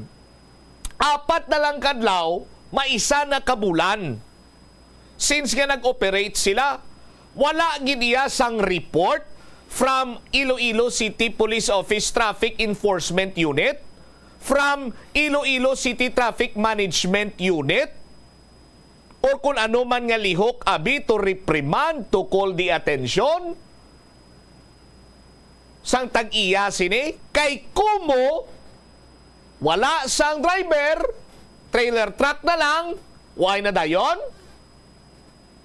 Tikunti, pulo pasensya sa pamilya, with all due respect. Tikunti, patay bata ni Kagawad Cabral. Joms? Te amo to ang nangin punto din ni Pastorias nga pwede man nila identify o galing ti after na sa minatabo na bumutsam to ang punto to ni Kap nga kuntani nga that time June 18 nga nakita to sa picture nga may pulis kag ang presensya to sa nga pula nga container van ato sa area nga kuntani nga gin call na to nga daan ang atensyon sa tag-iya agod nga may inform nga area bawal kag pwede gid nga tikitan under karon sa existing ordinance 2022-262 nga mo to ang may penalidad nga mahimo nga mahatag nga 5,000 pesos sa driver nga nag-violate sina bamutsam kag kung sa ikaduwa nga offense to may imprisonment patugani sa sining mga trailer kag mga container van nga nagapark yan sa higat sandalan, especially sa COP sang National Road, adre Bumbuchamp. So, nag-agree man si Police Lieutenant Colonel Estaya nga after sang natabo ni gintrace to nila, kag nakuha Manila to ang pangalan karon sang tag-iya mismo sa siding container van. At the same time, ang driver sini Bumbuchamp galing ti after na sang may natabo nga aksidente. Ti sino kuno tag-iya? Mo to, do ito na mention lang ang kung sino tag-iya pero na-identify na sang ICTMO sang Traffic Enforcement Unit nga subject man to possible sa Siokos under sa LTFRB Bumbuchamp regarding man sa ila sini nga possible franchise violation. All right. So nakadepende na kay ang pamilya mo tong ahulat kay mapakig sinunanon inin sila sa bahin man sa driver at the same time sa tag-iya sa sining trailer Bumbuchamp. So and the rest sa hulat-hulat. Jobs, ara naman kita sa hulat-hulat sa pamilya. Sus Maria Kagusip po. May klaro na nga paglapas ang aton siniya nga laye. May klaro na nga paglapas ang ordinansa. Ano pa yung hulaton tas pamilya? Hindi ya pwede maka-file sang kaso? Or makahampak sang violasyon kag penalidad? Ang aton kapulisan? Or di Iloilo City Traffic Management Unit? Galing kita ba si Sabto naman ko Kronila? Ti kay wide driver, sino kasuhan mo to? Ang trailer truck? Di kami pa mapalibogs na?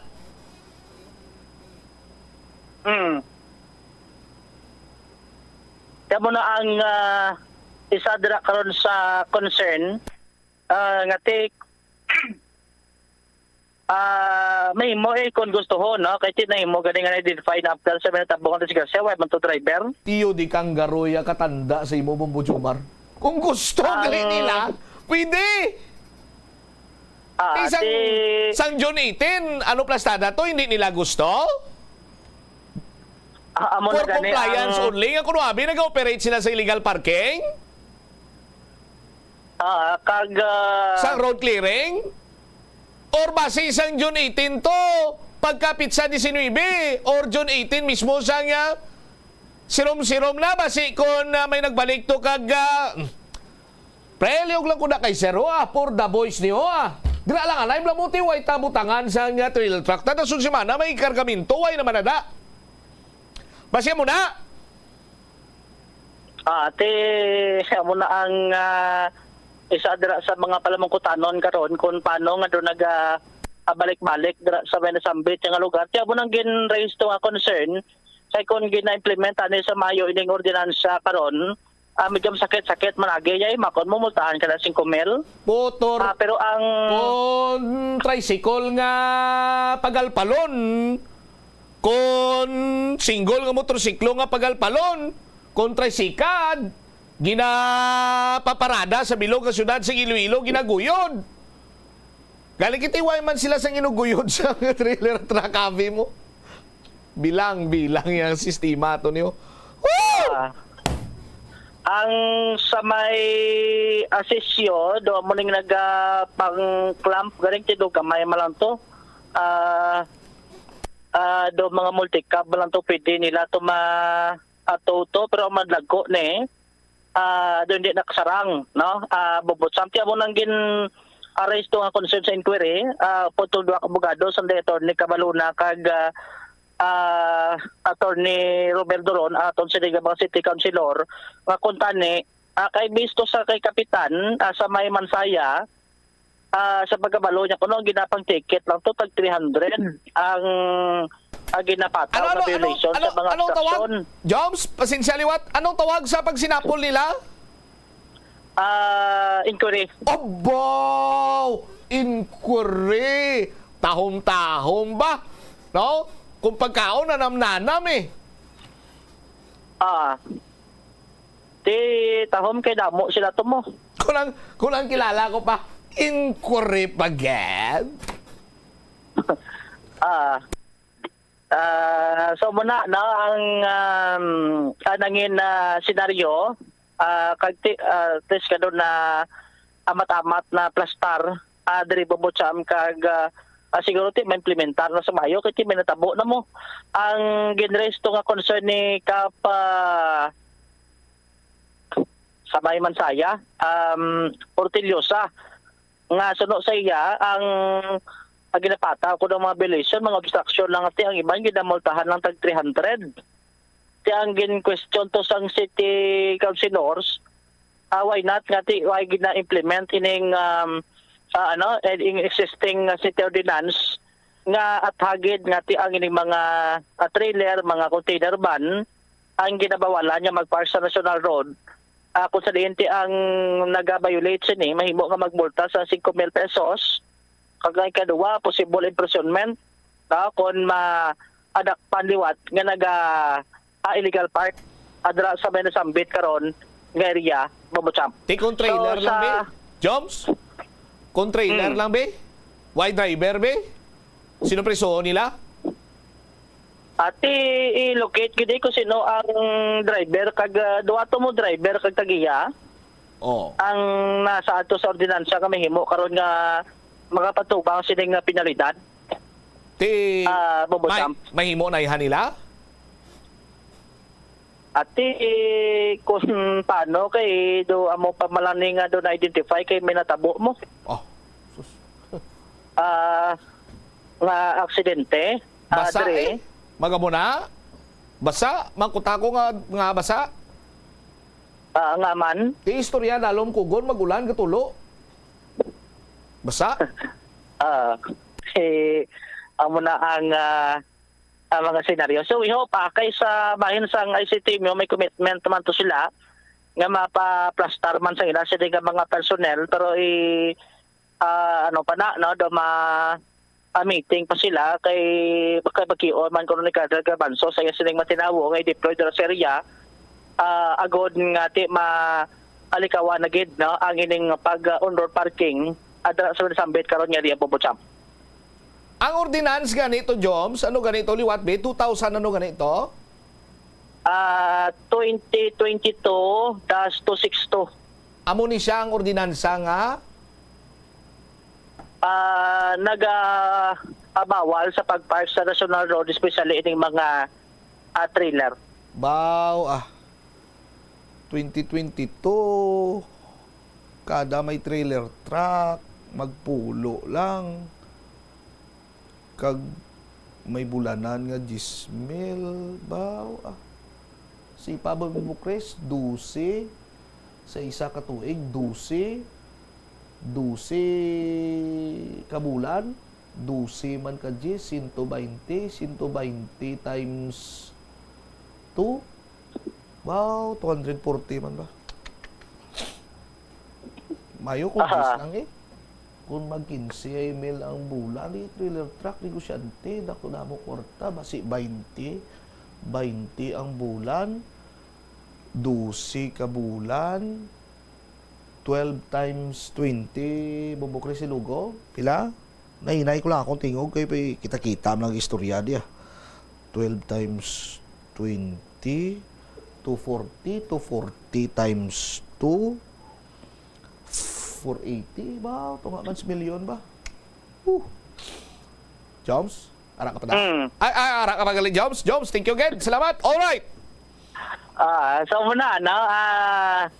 Nagalaom kita kasi sa siningi patikayon kapag sinapol nga ma-address na ni ang concern sabay na sambit yung area problema. Sinada kayong taga-Balabago ito reklamo kay dito naman kung nagbulya. Kaila ang mga trailer. Pumuluyo pag inayang mga problema kay nagsailo to sila sa Balabago? Tiyan mo nang kung paano nga ma-address ang concern Bombo Champ. Agad kati malikawa na kasubong sa nagkaroon aksidente. Inis si Bombo Jomar Villa para sa number 1 most trusted radio network in the country, Bombo Radio Philippines. Basta Radio, Bombo. Salamat gid na Bombo Jomar Villa sa imo siniiya nga follow-up report. Kon iksido, kon ginatungdan mayo ang trabaho, granting for the sake of discussion nga wala driver, wala mabalaan ang tag-iya, tudloan pa ka mo? Ang trailer truck, di ba may plate number? Yung plate number, dalo nyo to sa LTO eh. Di ba? Obrahan sa nagakigo sa ning report, dalon sa LTO. Pagdala sa LTO to, patrace o kay sino ni siya nga plate number, kay sino ni siya na bilong siniiya nga sinong tag-iya sa mo sa nga plate number, sa mo nga salakyan. Ipa-alarm kay may violation, naka-violate siya sa traffic law, traffic ordinance.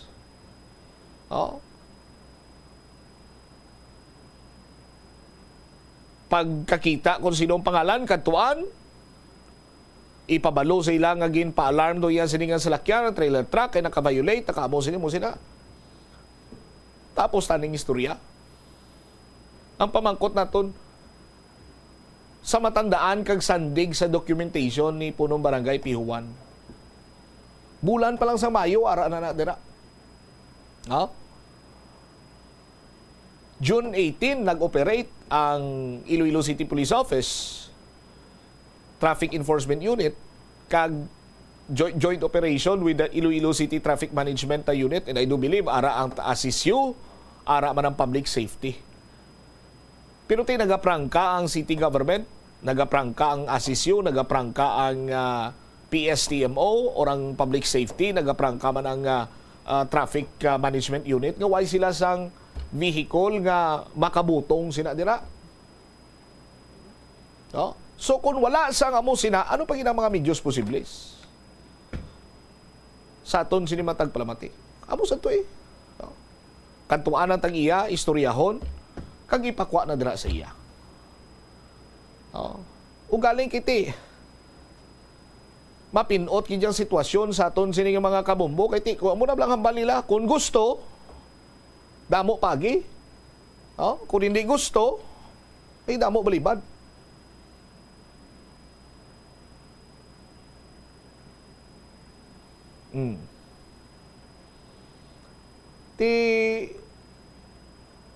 Ang lubok man saya kuno dugangan, pabutangan compact station, traffic management unit, police, unayan gina, may duty nga bantay, illegal parking, on-road parking. Parte nga mga question sang kilala ko. Tanan, kabigon ta nga medyos posibles. Pero iniiya mga tawag naton reaction, no? Or kung hindi man reaction, ti maambal naton abi nga epekto ini bangod nga may natabo na. No? Sa nasiling ko gani banwa, kung iksido, istrikto, tuod-tuod, hindi kay yampak-yampak, hindi kay bahaw-bahaw, kag palariho ang implementasyon sa aton sini nga mga pagsulundan, ordinansa, laye, dugay na kung tani ni na pull out na dira sa aton sini nga mga kabumbo. Nakuha na kung tani dira. Kag sa liwat, with due respect sa nalisdan, kung amugin man tong kapalaran, ti may posibilidad pa nga why siya na makabunggo, nag-slide lang siya, nakaangkon lang sang pila sa lawas kag sarang pamabulong sa ospital. Sa aton sini mga kabumbo, no? Ti kamay pa sa aton sini matag palamati, seryosohon man sa aton sini mga opisyales ang ila sini iyang trabaho. Sa luwat di tanina sa tanan sini mabasol sa kay Police Lieutenant Colonel Istaya. Hindi taman ni siling iyang ibaso lang sa Iloilo City Traffic Management Unit, sa ASISU, sa Public Safety. Kiti hamakon sininimo banwa, kadamo na sang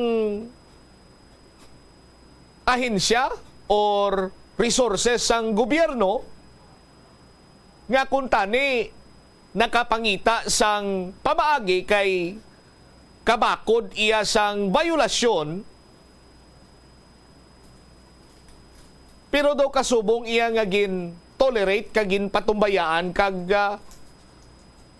hamakon mo sinabanwa, madamo ang resources sa aton sini nga gobyerno, pero bangod nga wala sang driver, ti why naman yan sa may ginhimo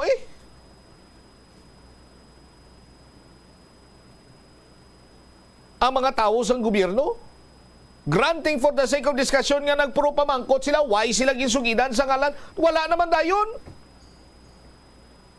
Natumod lang nila kag nakilala nila kay may nadaga na nga kabuhi. Pero ako iya banwa, nagapati ako, nga dugay na nila nga kilala kung kay sino ni. Ang mga punong barangay guro gani dira. Nahibaluan na kung kay sino nga mga trailer truck dira. Ang nagakalabilin. Hindi ko ya magpati nga wala sila kakilala kung sino tag-iya. Kaya di siyempre, sa aton sini nga mga kabumbo, kung nakainsindi ang barangay official, mambal siya, para sabi sa ginhatag kagina iya nga senaryo ni punong barangay Pihuan. Siling niya, may illegal parking dira, ginkantuan namon, arang presensya sa driver. Ginhambalan nga, hindi ka di pwede ka park, illegal parking na diri karon ng imo sini nga salakyan, pwede ko makita ang imo sini nga lisensya. Tiyang sabat siya sa driver, sa aton sini makabumbo, siya ti hindi namon pwede mahatag, hindi na akon pwede iya mahatag ang akon nga driver's license sa imo. Bisan picturean mo, hindi pwede. Sa aton sini makabumbo. Kaya ti, hambalo na gin man lang naton, banwa abi, no? Kag siguro, mas maklaruan kita kung pamangkot naton later on ini sa mas labi iya nga nakabalo, kung ang punong barangay bala may kinamatarong or may authority rather nga mag-confiscate sa driver's license or kinahanglan nga ini silang i-deputize sa Land Transportation Office. So why isang may mahimo si Kap? Ang ginimo ni Kap, gindocumentya. Kung sa diinti, okay man kung tani na gindocument ni Kap para later on, no? kung ano man niya mga plano sa punong barangay, may balasihan siya. Tingin pat-pat niya kaging plastarya man. Nagpadala siya sa communication, Office of the City Mayor, Traffic Management, Land Transportation Office, sa Police, LTFRB, so on and so forth.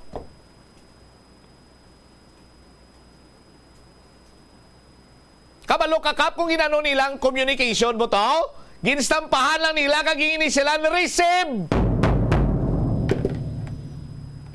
Ambot kumaya gani kung gimbasa nila to kap. Pero kuya 100% pasaligon takap gintatakalan na nila receive. Lin token siya oh.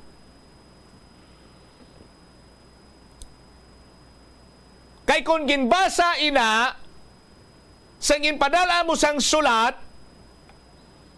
kung titani na address na yun ang problema mo dira, or maybe masisalaman ko ba sigin basa man nila, that is why sang June 18 nag-operate sila. Sana mo yung padala ang sulat ka pa, why ko lang may mga ano kagina ang time frame or ang tsimpo kung saan nang padala sulat si punong barangay Pihuan. Oh.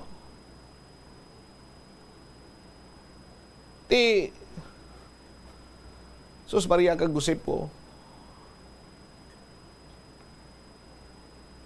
May ordinansa kita 2022 pa. Sa sulod sang 4 or sang 2 ka tuig, way makitaya may nabatian sining ginmultahan na priso or kung ano man dira iya nga sarang nga iampak sa ila sini iya nga mga penalidad para nga hindi na sila yung magpadayon sa pag-park sa kilid sa dalan dira sa may Mansaya Lubuk Road. Why gid kita sa may nabatian? Rason nga ti padayon man sila sa gyapon nga pagbilin dira sa ila mga trailer truck, pag-park dira sa ila sining mga trailer truck.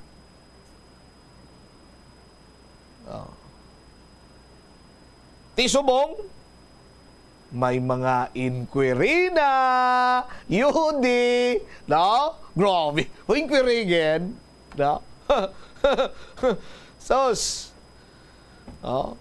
May mga amendments na sang ordinansa. Aba! Asus Maria Kagusip po. Oh. Kung ang kilala ko pa nga tagalapos, Sus Maria Kagusip na ni sila man daw mga lapsag istoryahon. Langalang na ginakon sinigat simpo. Panay lang kamo sa pag-upod sa pagpalayag sa Bombo Radio Iloilo sa aton sining mga social media platforms, Facebook Live, YouTube channel, kag subong man sa Bombo mobile app. 837 kHz sa inyo sinima radio dial. Kag standby na kamo sa kapon lamang program. Kaupo naman sa kay Tita Regine. Inis Bombo Chama Blanco vergabilin sa imo sa mananayang hapon. May God bless us all. Para sa the number 1 most trusted radio network in the country, ang Bombo Radio Philippines. Basta Radio, Bombo! Are the reason why this network is on. Digital Bombo Radio, the heartbeat of the Filipino. Yari si Bombo Gemma Torimoro, international correspondent sa Estados Unidos ng Amerika. Ma'am Gemma, taga-diin kag diri sa Iloilo? Igbaras, tigbawan kag first district. Every year ko puli kapamati ko permi sa Bombo hasta maturog. Kita magaga sa bugtaw Bombo Quiapon. Kaya mo nag-remind ka natin na lin kauna bata ka pa. Bangon bisan din man nga bahin sang kalibutan, Bombo ang ginapitik sang ibutughan. Basta Radio, Bombo! The Farmer's Bazaar, your traditional public market with the touch of Plasuelados, ang isa ka lugar nga gintukod sa tion kag sa kasagsagan sa COVID-19 pandemic nga may tinutuyo nga maghatag sa imo sang safe marketing experience. Subong nga ang COVID-19 hindi na gid man dako nga pamahog kag nagapakadto na kita sa next normal. Rest assured nga ang Farmer's Bazaar will further evolve agud nga magpadayon sa paghatag sa inyo sing satisfying marketing experience. The Farmer's Bazaar. Sa lower level, tara na pahamtang ang fish, poultry, kag meat section para naman sa inyo mga kinahanglanon nga prutas Utan kagiban pa, magbisita sa upper level, pinaagi sa paggamit sa hagdanan o kon sa pagkadto direkta sa parking lot. The Farmers Bazaar, your traditional public market with a touch of Plazuela Dos. Plus wala di Iloilo Billboard of Activities for July 14 to 20, 2024. Duha ka oras kag 30 minutos nga great musical presentation ang nagahulat sa inyo sa July 20, Sabado. Kaupod si Mr. Totong Villaruz kag ang iyang banda sa concert at the Plaza, umpisa alas 6 sa gabi. Sa tion sa musical show, napuno ka mga matahom nga Plazuela de Iloilo Special Edition mugs kag madamo pa nga iban ang igaparafol sa mga suki sang Plazuela de Iloilo. Sa Hulyo 21, Domingo, ginaagdang tanan nga mangin kabahin sa Eucharistic celebration nga pagkahiwaton sa Latolda sa mga adlaw alas 11 sang aga. Sa tion sang misa pangayoon naton sa Ginoo nga hatagan nga kita sang kabakod nga malampuwasan ang mga challenges ang ginapaabot nga weather abnormality nga amo ang La Nina. Plus wala di Iloilo, we remain to be one with you in a common hope for a better community and a progressive country in 2024. Paano bala mahibaloan ang isa ka impormasyon nga nagapatalang? O kun sala?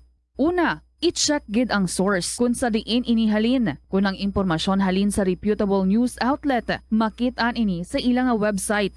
Ikaduha, i-check ang petsa sang gin-publish ang impormasyon o kun ang article. Ikatatlo, i-check ang detalye sang impormasyon. Basta hagid ang bugos nga istorya bangod posible nga ang detalye ang malayo katama sa nakabutang sa headlines. Mag-fact check. Kung kaisa, bangod sa imo nga kaakig, stress kag disappointment sa kabuhi, nagadesisyon kamo nga wala ninyo ginapalibugan kag ginapadalman. Gani likawi nga maghimo sang desisyon kung ikaw ang akig. Hatagi sang oras ang imo nga kaugalingon, bangod ang imo nga first idea ang hindi mo man kung kaisa makabig nga best idea. Makabulig man nga magpangayo sang perspektibo sa ibang nga tawo, ilabi na kung siya ang nagapangatubang man sang kaangay nga sitwasyon sa ilang nga kabuhi. Kung ang desisyon nga imo ginhimo ang wala nangin madalagon, hindi napagbasulon ang kaugalingon.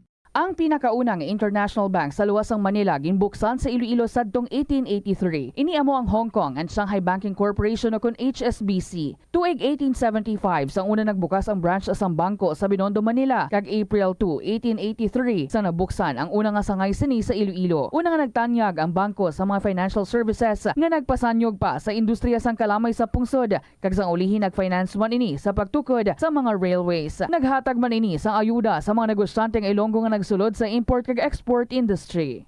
Agud makalikaw sa food poisoning o kung paglain sang tiyan, sundo ng ining mga pahanumdom sa pagpreparar sa mga pagkaon kag ilimnon. Manghugas ang kamot kag ipabili ng katinlo antes kag pagkatapos ang paghimos.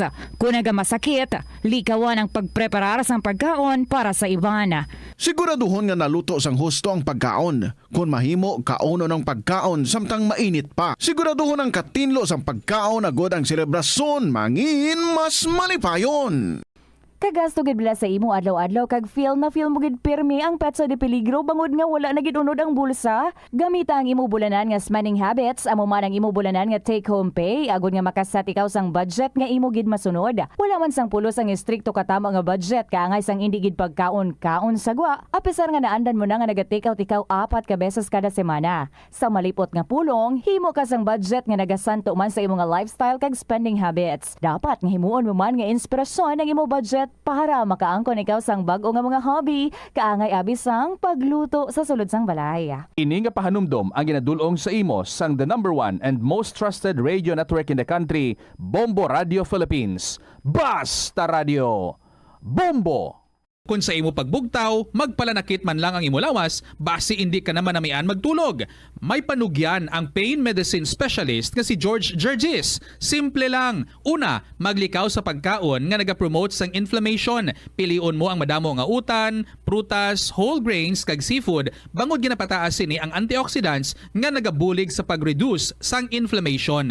Mag-exercise apang hindi man pagpatamaan, ang movement nagalubricate sang joints gani nga makalikaw sa pain kag stiffness. Ang cyberbullying among paggamit sang offensive kag masakit nga mga tinaga online na ukon pinaagi sa text. Ang bullying ang nagatuga sang kasubok kag depresyon sa biktima. Magluwas ni, magabatyag siya sang kaakig, pagkadula sang interes sa mga butang nga iya naluyagan kung ikaw ang ginbuli. Una nga tika nga imo himuon, amo nga magpangayo sang bulig sa tawo nga imo masaligan. Paano ka bala makabulig nga mauntat na ang bullying? Simple lang, don't be a bully. Hindi mag-post online nga makahatag sang sakit sa balatyagon sa isa ka tawo. Kadungan sang pagtigulang, nagataas man ang risgo sang vitamin deficiencies nga nagatugas sang physical kag emotional changes. Santo sa isa ka scientific study, ang B vitamins ang importante agod nga mag-function ang body cells nga nagabulig sa metabolism, paghimo sang bago nga blood cells kag nagabulig sa pag-maintain sang healthy skin cells, brain cells kag body tissues. Magluwas sa supplements, lakip sa mga pagkaon nga bastante sa vitamins amo ang karne, whole grains, prutas, gatas, cheese kag mga ulutanon. Mga kabombo nga motorista, yari ang mga pamaagi agud makatipid ka sa gatong. Ipasiguro nga yara permi sa maayong nga kondisyon ang imo salakyan. Check yara ang imo nga goma kag siguraduha nga yara sa husto nga tire pressure. Likawan nga naka-idle ang makina sang imo salakyan bangod nagakonsumo ini sang gatong. Buksi ang bintana sang imo salakyan kag magamit lamang sang aircon kung kinahanglan. Kag pagkamaayuha nga mag-commute na lang o kung maglakat-lakat kung malapit man lang ang imo kadtuan. Likawan ang aggressive driving kag padalagan ang imo salakyan sa husto lamang nga kadasigon. Paano ipabilin nga matinlo ang ginakaon nga mga prutas kag utan? Dapat nga regular ang paghugas ng kamot nga may habon sa sulod sang 20 segundos bag-o kag pagkatapos mag-uyat sang anuman nga butang. Hugasan sa maayo mga prutas kag utan gamit ang tubig bago ini kaunon o kun isimpon sa ginaluto nga pagkaon. Likawan nga maggamit sang habon o kun bleach o kun anuman nga kemikal sa paghugas sa mga ini. Lutuon sa maayo ang mga utan agud mapatay ang mga mikrobyo nga nagatapik diri. Kung ikaw may ubo o kung sipon, mas maayo nga itugyan na lang sa iban nga miyembro sang pamilya ang paghanda sang pagkaon agud malikawan ang cross-contamination. Ini nga pahanumdom ang ginadulong sa imo sang the #1 and most trusted radio network in the country, Bombo Radio Philippines. Basta Radio Bombo! Yari ang masunod nga mga energy safety tips agud maging safe ang tanan. Sa tion sang bagyo, kung may anunsyo na nga storm warning, mag-charge na sa mga cellphone, emergency light, kagiban pa nga mga device, bangod mahimo nga madula ang kuryente. Likawan ang paggamit sa mga appliances kung may bagyo. Sa pagpamati sang balita, mas maayo nga magamit sang battery nga radio. Kung ginalauman ang pagbaha sa inyong lugar, mas maayo nga i-off gilayon ang main switch kag circuit breaker. Agud malikawan ang disgrasya kag pagkaguba sini. Magtipid sa paggamit sang kuryente, pinaagi sa mga masunod. Maggamit sa mga energy-efficient nga bumbilya, kaangay sang compact fluorescent bulbs o kun LED lights, imbis nga incandescent bulbs. Patsyo ng mga suga nga wala ginagamit. Tingbon ang mga bayo sa pagpamlansya. Himuon ang pagpamlansya isa lamang kabes sa isa ka semana. Buksan ang inyo bintana agud makasulod ang preska nga hangin kag silak sang adlaw sa sulod sang balay agud malimitahan ang paggamit sang electric fan kag suga. Ang pinakadumaan na nga international business organization sa Pilipinas, amo ang Iloilo International Chamber of Commerce nga gintukod sang Ilonggo nga si Don Esteban de la Rama sadtong 1924. Si De La Rama nagserbi nga general sang panahon sang Philippine Revolution kag nangin senador sang pungsod halin sang 1941 tubtob 1947. Sang 1923, gintukod ni De La Rama ang Panay Electric Company. Magluwas sa interes sa industriya sang kalamay kag kuryente, gintukod man sang ila kompanya ang De La Rama Steamship Company Incorporated sa Iloilo nga mo ang nagbiyahe sa Iloilo kag Negros. Ang duwa sini ka barko nga Don Esteban kag Don Isidro ang ginpasad pa sang Frederick Krupp Germania Shipyard sa Kiel sadtong 1939 kag gingamit bilang troop transport para sa US Armed Forces sa Pacific Theater sang World War II.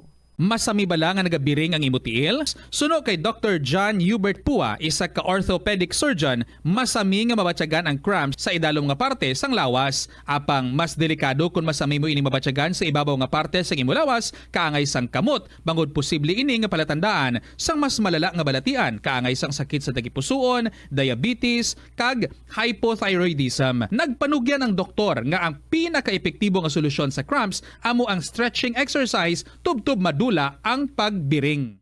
Nagasala ka bala sa imo nga tulunan kag daw hindi ka makahibalo kung ano ang imo nga unahon?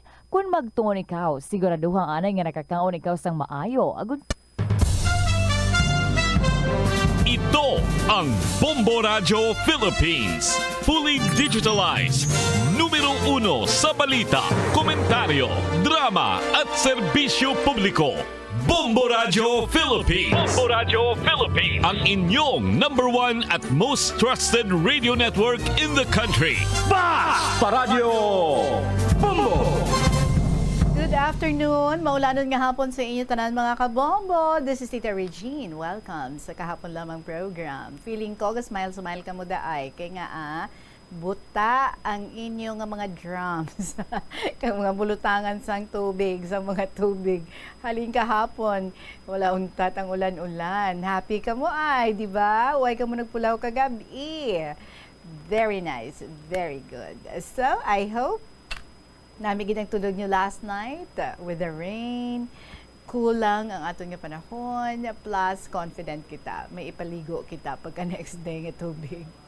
Welcome mga kabombo diri sa kahapon lamang program. Kaupo din niyo si Tita Regine on a Friday, July 19, 2024. Attendance check, ara nakamodera ang aton nga mga KLP lovers, ang aton dira nga mga friends abroad, ang aton nga mga friends sa palibot sang Pilipinas. Mayong hapon gid sa inyo. Unsa man kamuda. Pwede gid ka-share sa inyong mga istorya ha, wherever you are. Pwede gid makalabot diri sa kahapon lamang program diri sa DYFM Bombo Radio Iloilo. I-email nyo lang sa bombo_Iloilo at bomboradio.info or you write your stories and then mail sa kahapon lamang program DYFM Bombo Radio Iloilo, Sky City Tower, Maple Street, Iloilo City. Umpisa na kita It's 16 minutes after 2 o'clock. I hope busog na kayo dyan. Inom na tubig. Tama na ang diet. Kiss broken hearts goodbye. Ang ating ambahanon para sa inyo. And this is from Adrian Vicencio. This is Tita Regine again. Welcome na sa kahapon lamang program.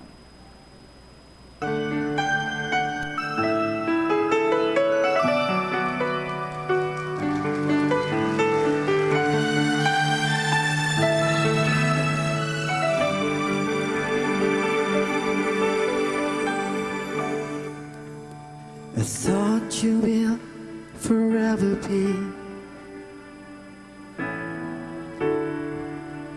the brightest star for me, and I promise I will stay in love with you till the end. Times change to turn the rims, falling apart, gone somewhere. I have loved you more than I could. Babe, letting go deeply hurt.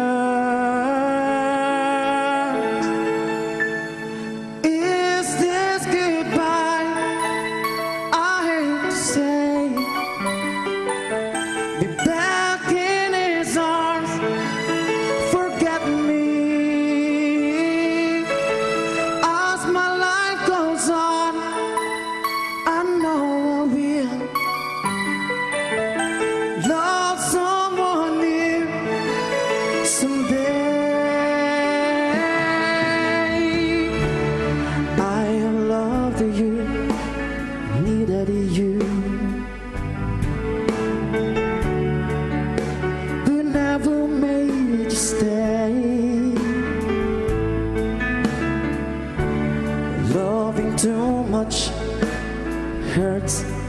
too much.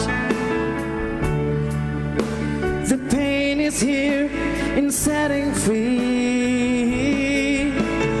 Is this goodbye? I will say, be back in his arms, forget me. As my life goes on, I know I will love someone new someday.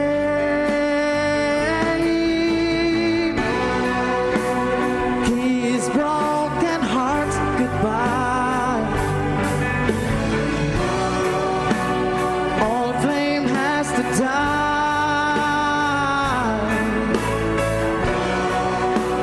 No more tears to cry. Never cry. Just kiss broken hearts goodbye. Goodbye. Is this goodbye? I hate to say. Be back in his arms, forget me. As my life goes on, I know I will love someone new someday, somewhere.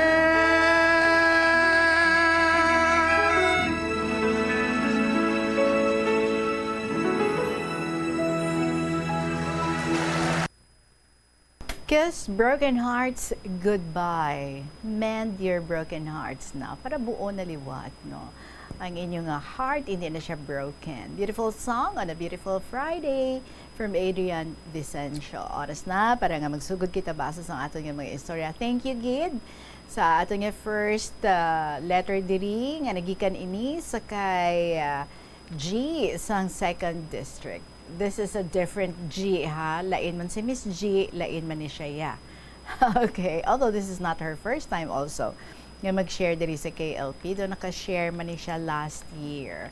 So, ari ato nga first story from G sang 2nd District. Thank you sa mga pictures nga iyang gin-share diri sa aton.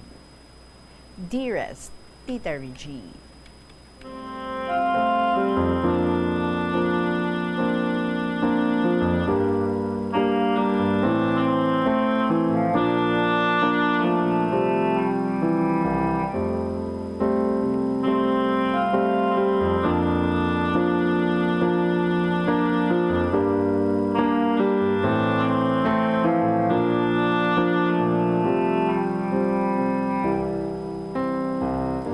Good day, Tita Regine.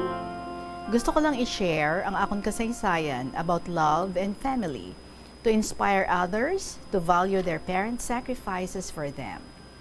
Tawag ako kay G, 22 years old from 2nd District.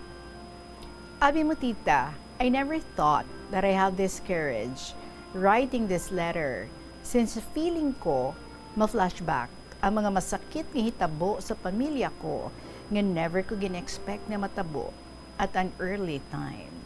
I guess no, if you are going to base sa iyang real name, hindi siya gali G. Je siya ya. So, Je. To si Gerald. Anyway, Je siya ya. That's not her name, of course. Sige.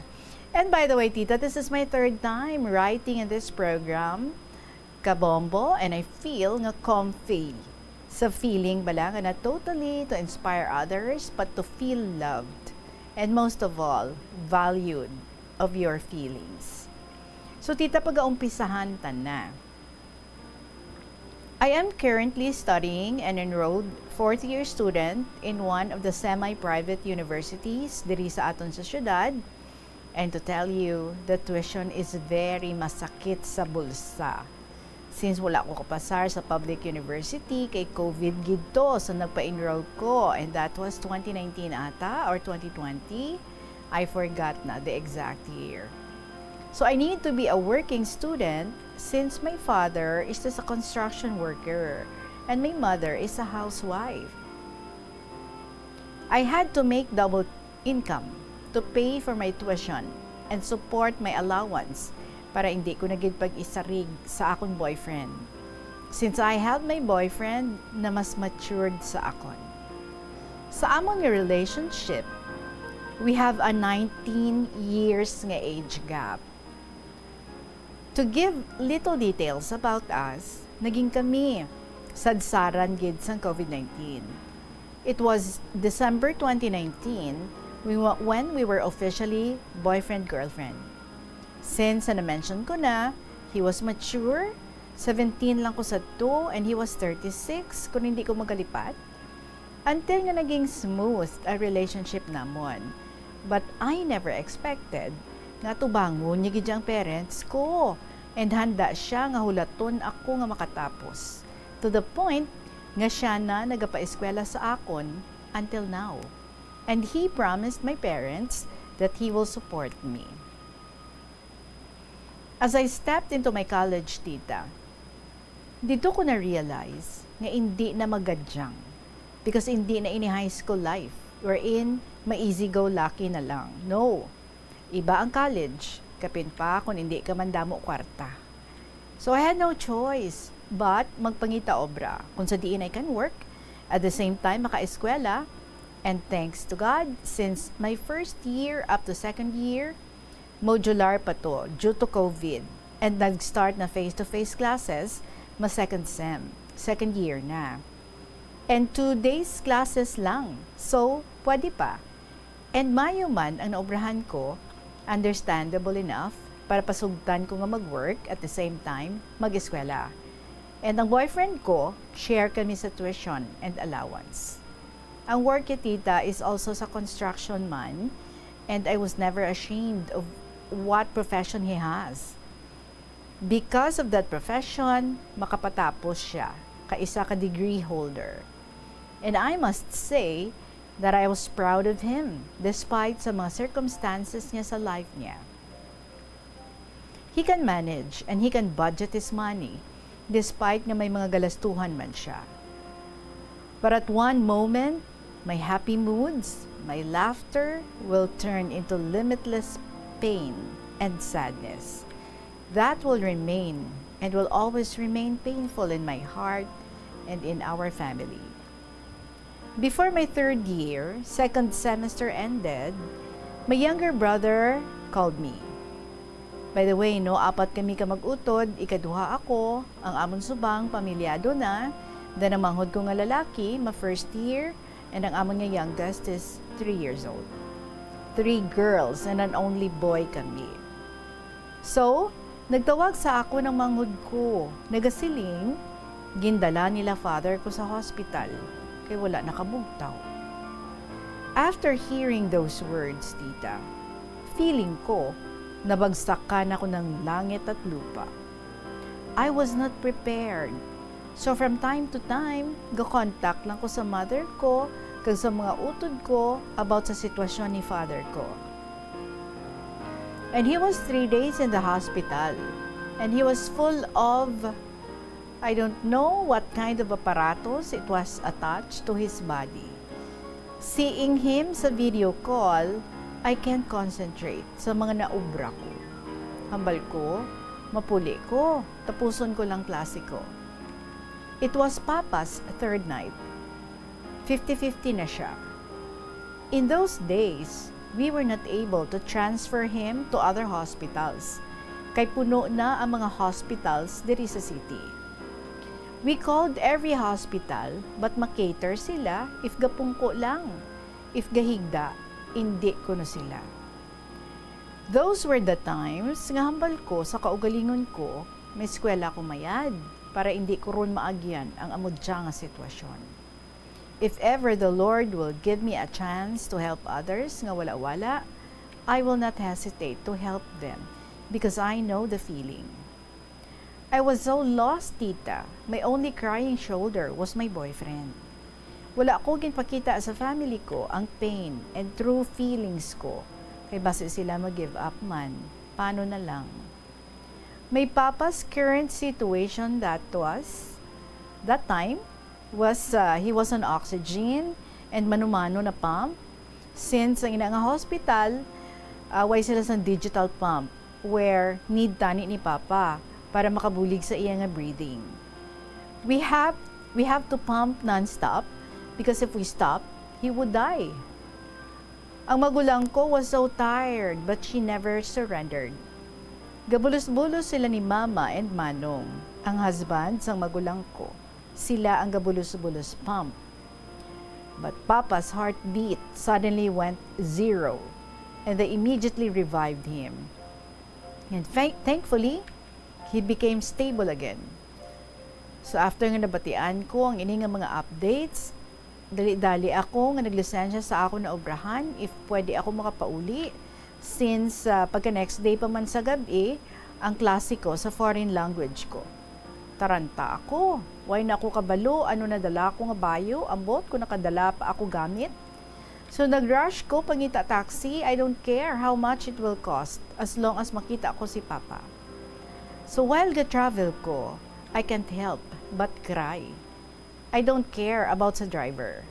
Upod ko si boyfriend that time since nagambal si Mama sa akon sa video call. Basi ikaw na lang ginahulat ni Papa mo, day. Those words that night were the most painful words I ever heard in my entire life. Nakaabot ako sa hospital, tita, 9:45 p.m. Ato na to, pamilya ni Papa. Mga utod niya, mga bayaw niya, ang mga hinablos niya. Sang pasulod pa lang, nakita ko na sila. The way they stared, hopeless faces ang nakita ko. Gapadulong ko tita kay Papa, daw hindi na ako makahulag. I felt that my body was instantly frozen, but I managed to be at his side. Kami nga mga bata niya, ara sa tupad niya, sige ang pump sa iya nga non-stop. Ginambalan ko pa siya, pa, ano man naman, arin ako di, bugtaw na da. He can't wake up, but he has tears flowing at the side of his eyes, and I know that he heard us. He heard me. I can't help it, tita, but to cry and cry. Wala kami nagpuli sa house. We stayed awake at his side. Ang mga nurses kept checking his vital signs and condition. But around 12:15, gin-convulsion naman si Papa. And the doctor gave us the update. Pag mag-ikatatlo na, basi hindi na siya ka-survive. Ara naman, tita, ang feeling nga gusto ko lang gid maghibi, pero wala nagagwa nga luha. Siguro naubos na while I was traveling. But around 1:30 a.m., ang amon Papa, ang amon amay, he left us. It was the hardest moment of our lives, seeing how Papa being revived until nga magwa sa monitor ang flat line. Those moments, I kept hugging my father's body, still lying on the hospital bed. Hindi ko mabato ng mga natabo. Do gusto ko na lang matumba kag malipong. And due to that pain nga hindi ko na nakaya, daw gulpi lang, di na ako kaginhawa. Salamat na lang kay Ara ang cousin ko to help me. So nagpuli kami sa balay, nga luy-luy ang pako sa mga natabo. Next hours, the sun was about to rise, pero para sa akon, madulom sa gihapon.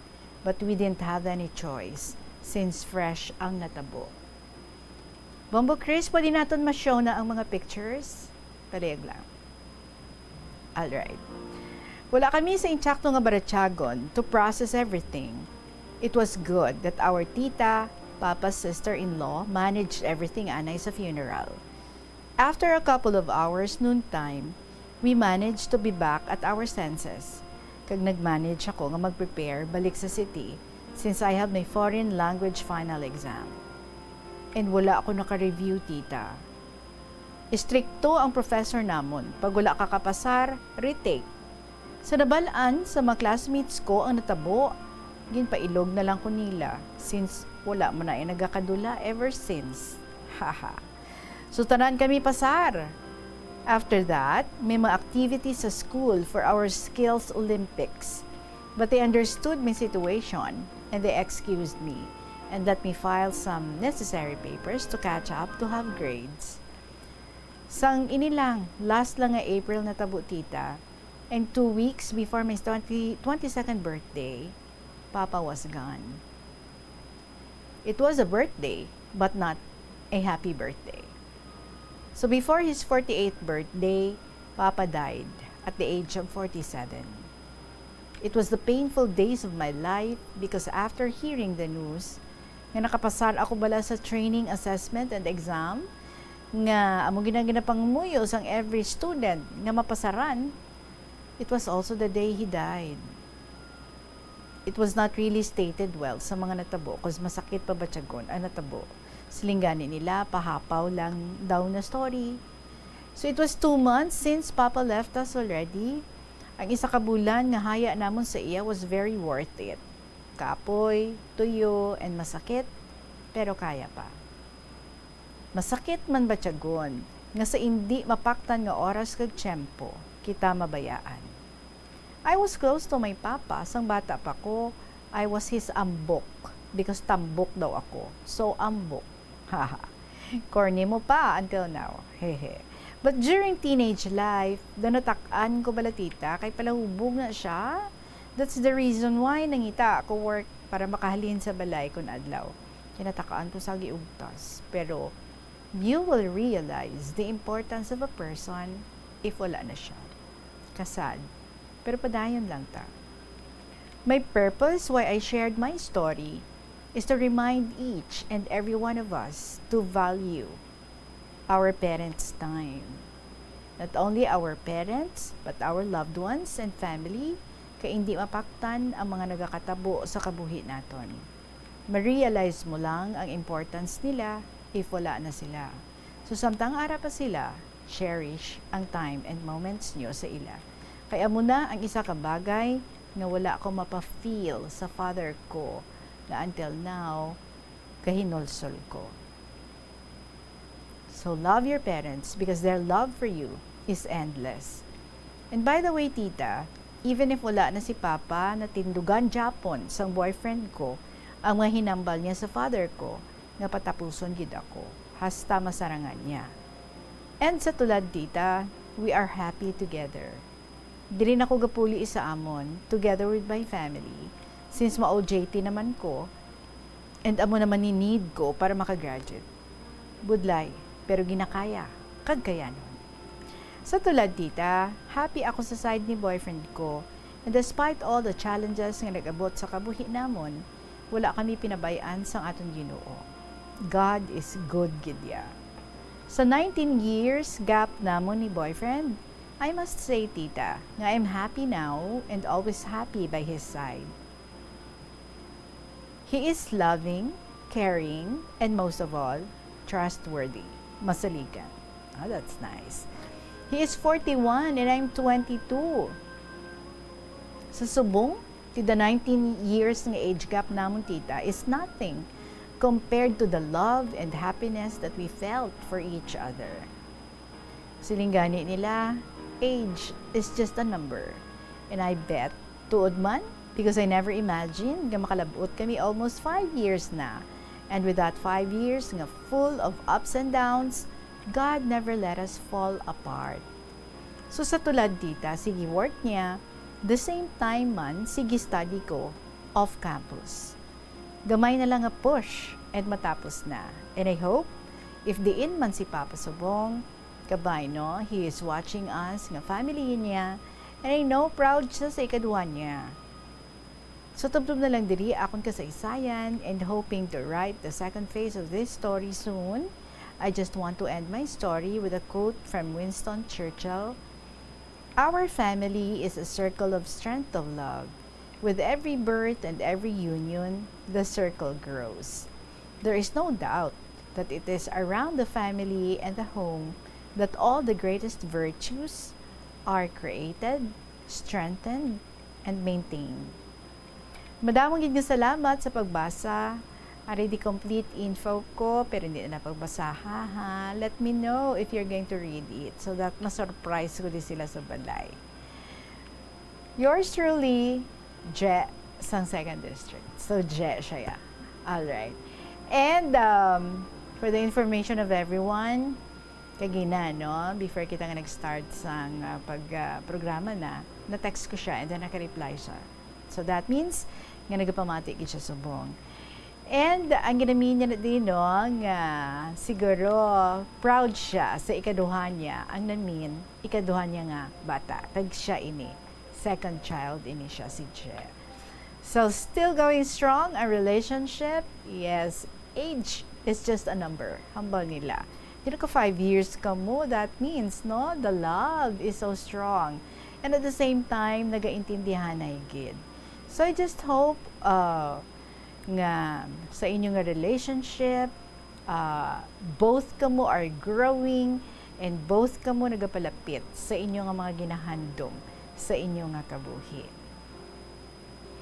And yes, ang family, dira kagid na yan, no? Always magabalik. Wherever you may go, sa diin ka man makalabot, anuman, no? Anuman ang inyong mga ginapang go through, today, okay ka mo. Tomorrow, away ka mo. But at the end of the day, they are still your family and you know there is always love na nag-exist among you. So that is the beauty of a family. Sila na ang mga kaupod mo through ups and downs and sila man na, no, ang mag-remind sa imo to take care of yourself and to push sa imo nga mga handom sa imong kabuhi and sila man ang mangin shoulder to cry on mo if you are sad and at the same time sila man ang ma-motivate sa imo and sila gid ang nagahatag inspirasyon sa aton because our love for our family would always be there. So cherish ang mga moments that you are together and yes, you are right. Hindi na pagulaton, no? Ang time nga madula na sila sa aton nga kabuhi and we would have full of regrets because feeling tadoging kulang gid kita sa aton nga tiyempo nga ginhatag sa ila. So do the best that you can, give the best time para sa inyo nga family. Salamat gid sa imo, Je, sa imo nga gin-share diri sa amon nga imo nga istorya about losing your father. So we pray for the eternal repose of his soul. April lang gali siya nga natabo. So we understand. Very fresh pa sa imo. And forever, he would be loved, not just by you, but by the whole family. So good luck sa studies mo and good luck man sa relationship mo. God bless you. 2:42 sa hapon. Magapanumbalik kita with more stories diri lang sa kahapon namang program with Tita Regine. Nagasala ka bala sa imo nga tulunan kag daw hindi ka makahibalo kung ano ang imo nga unahon? Kung magtuon ikaw, siguraduhang anay nga nakakaon ikaw sang maayo, agud nga maka-function ang imo nga utok. Kung gusto mo ang snacks, siguraduhan man nga na-preparar na ini antes pa man ang imo study time. Bangod basi, mawili ikaw sa pagkuti sang imo nga pagkaon kag ma-distract ikaw sa imo nga tulunan.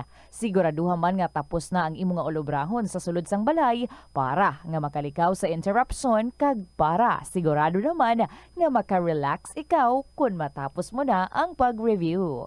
Ini nga pahanumdom ang ginadulong sa imo sang the #1 and most trusted radio network in the country, Bombo Radio Philippines. Basta Radio!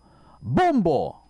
Gabulig sa paglikaw sa nanuhay tuay nga balatian ang simple nga pagkaon sang citrus fruits kaangay sang pomelo nga puno sang powerful immune boosting antioxidant. Ang pomelo ang puno man sang lycopene, isa ka anti-inflammatory, anti-aging antioxidant nga nagapanami isang supat. Ang duga naman sang panit kag dahon sang pomelo ang natukiban nga makapatay sang cancer cells kag nagapalikaw sa paglapta sini sandig sa test tube studies. Kaunta sang La Paz Batchoy. Ang Iloilo ang kilala bilang home of La Paz Batchoy. Mahimo kagid nga maglibot sa Iloilo, mag-food trip, kag ikaw mismo ang maghusgar kung ano ka namit ang La Paz Batchoy. Pwede mo gid ma-enjoy ang La Paz Batchoy nga may pandesal kag puto. Butangi man sang gamay nga paminta kag patis ang sabaw. I-mix ang maayo, kag enjoy.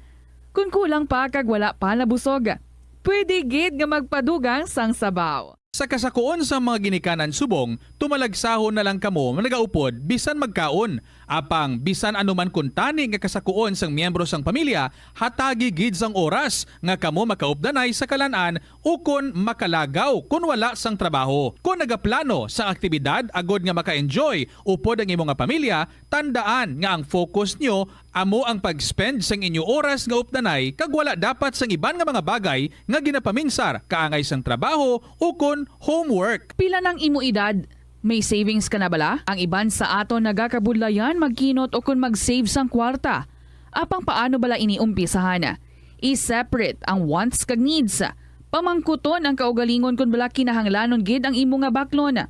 Kung ginakulang ka na sang kwarta, hindi ini dapat pagastuhon sa butanga hindi man lang importante. Kung hindi ka gid makakinot, mas maayo nga buhinan mong imo expenses. Mag-set sang goal. Umpisahi ang pagpanumdum kung para sa diin o kung para sa ano ikaw nagakinot. Paano ba lamang kalikaw sa aksidente sa dalan? Yari mga tips nga dapat tandaan sa tion nga nagamaneho. Una, likawan ang masaming nga pagsaylo sang linya. Ang swerving o kung pagsaylo sang lane sa isa ka delikado nga maneuver nga masaming ginatunaan sang bunggo anay. Kung himuon ini, siguraduhon nga may bastante ang oras kag espasyo. Ikaduha, i-check ang blind spots.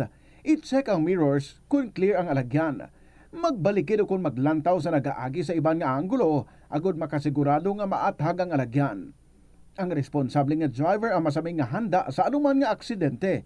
Kabahin na sang pagkaresponsable ang pagkuha sa nga insurance agod masigurado nga may peace of mind sa dalan. Ini nga pahanumdom ang ginadulong sa imo sang the #1 and most trusted radio network in the country, Bombo Radio Philippines. Basta Radio! Bombo! Tanan kita mayara sang mabulig agud pakibatuan ang climate change. Magamit sang bag nga pwede magamit sang liwat-liwat agud mabuhinan ang plastic bag nga ginahaboy. Bangod ini nagatugas ang greenhouse gases. Ikaduha, hindi masumi magamit sang computer. Kung 4 ka oras lamang sa isa ka adlaw ang imo nga paggamit sang computer, makabuhing ka na sang carbon dioxide emission nga 83%. Ikatatlo, kung malapit man lang imo nga kaladuan, mas maayo nga maglakat o kung magsakay na lang sa bike. Magluwas sa makakinot ka na, mabuhinan pang polusyon nga nagatugas ang climate change. Yari ang mga tips nga dapat mo tandaan para mangin safe kag healthy ang pagkaon sa imong pamilya. Maglikaw sa tuman ka matambok, maasin, kag matamis nga mga pagkaon. Basahon sang maayo ang label sa mga balaklon kag i-check gid ang ilang nga expiration date. I-check sang maayo ang ginabakal nga karne kag isda agud makalikaw sa diarrhea kag food poisoning. Likawan naman nga magbakal sa mga unlabeled kag ginrepack nga mga pagkaon. Kung ginrepack gid man ini nga mga pagkaon, kinahanglan nga mayara sa gihapon ini sang husto nga label information. Ini nga pahanumdom ang ginadulong sa imo sang the #1 and most trusted radio network in the country, Bombo Radio Philippines. Basta Radio! Bombo! May kilala ka bala nga mga bata nga mahilig sa video games? Nagausik bala ini sang inoras sa paghampang sang iya ginakaadikan nga games. Isa ka pagtuon sang American Academy of Pediatrics ang nagapahayag ngang sobra-sobra o kun inoras nga pagtiner sa paghampang sang video games ang makadulot sang depresyon, anxiety kag manubo nga grade sa eskwelahan. Suno sa mga eksperto, halos 9% sa kada 3,000 ka mga elementary students sa kada pungsod ang makabig pathological o kun addict sa paghampang. Makabig nga pathological o kung addicted ang isa ka estudyante kung nagaapekto na ang paghampang sa iya nga pag-eskwela. Dugang pa sa among nga pagtuon, ang ka-addict sang isa ka bata makapabudlay sa iya sa pagkontrol sang iya impulse. Kaangot diri, ginpanugyan nga dapat hindi magsobra sa isa ka oras kada adlaw ang gastuhon sang isa ka elementary student sa paghampang kag hindi naman magsobra sa 2 ka oras ang isa ka high school student. Atensyon sa mga mahilig magamit sang aircon. Nagpaandam ang medical expert batok sa mga balatian nga mahimo makuha gikan sa sobra-sobra nga paggamit sini. Sino ka Dr. Maria Encarnita Limpin, isa ka experienced healthcare specialist, mas maayo nga checkyaron nga malimpyo ang hangin nga nagikan sa aircon bangod kun mahigko. Mahimo ini nga magtugas sang impeksyon kay mga balatian kaangay sang pulmonya. Gani hagan-hagan na lang ina bangod bisan makabulig ini sa imo sa maginot nga tiyempo, may risgo man ini sa imo nga ikaayong lawas. Nga ginadubilian ang illegal nga droga. Makamamatay. Ang nagagamit sang shabu posible mapatay tungod sa cardiac arrest o kung hindi gani tungod sa drug overdose. Makaguba sang lawas. Makadulot ini sang pagkaguba sang kidney o kung pag-angkon sang hepatitis. Posible man nga malatnan sang acquired immune deficiency syndrome o kung AIDS. Maglikaw sa illegal nga droga para sa matawhay kag malinong nga komunidad kag pamilya. Nagalibogid bala ang imo ulo kung manog tapos na ang bulan o kung basta due date mo na, nagapahanumdumgid ang financial experts nga dapat bayaran mo sa husto nga tion ang imo nga utang, bangod maalam ini nga paagi sa paggastos ang imo kwarta kag may maayo pa nga mga benepisyo. Halimbawa, malikawan ang late fees kag maprioridad ang importante nga mga galastuhan. Dumdumaman nga ang on-time payment history ang makatibong man o kung makapamaayo gid sa imo nga credit score kag mapa-improve ang interest rates. Ini nga pahanumdom ang ginadulong sa imo sang the #1 and most trusted radio network in the country, Bombo Radio Philippines. Basta Radio Bombo! Ano bala ang dapat tandaan sa tion nga magbiyahe agod mangin hassle-free ang bakasyon? Yari ang pila ka mga tip. 50 minutes after 2 o'clock, alas 2:50 sa hapon. Up next, ang story na ni Tina Sang Negros. Dear Tita Regine.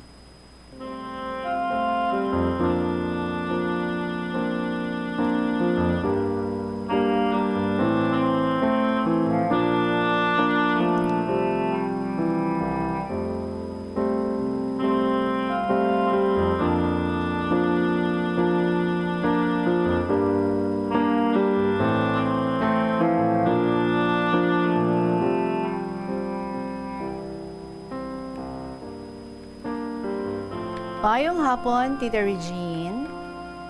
Inago ako sa ngalan nga Tina. Nagaedad ako 65, may bana, kag-anom ka bata.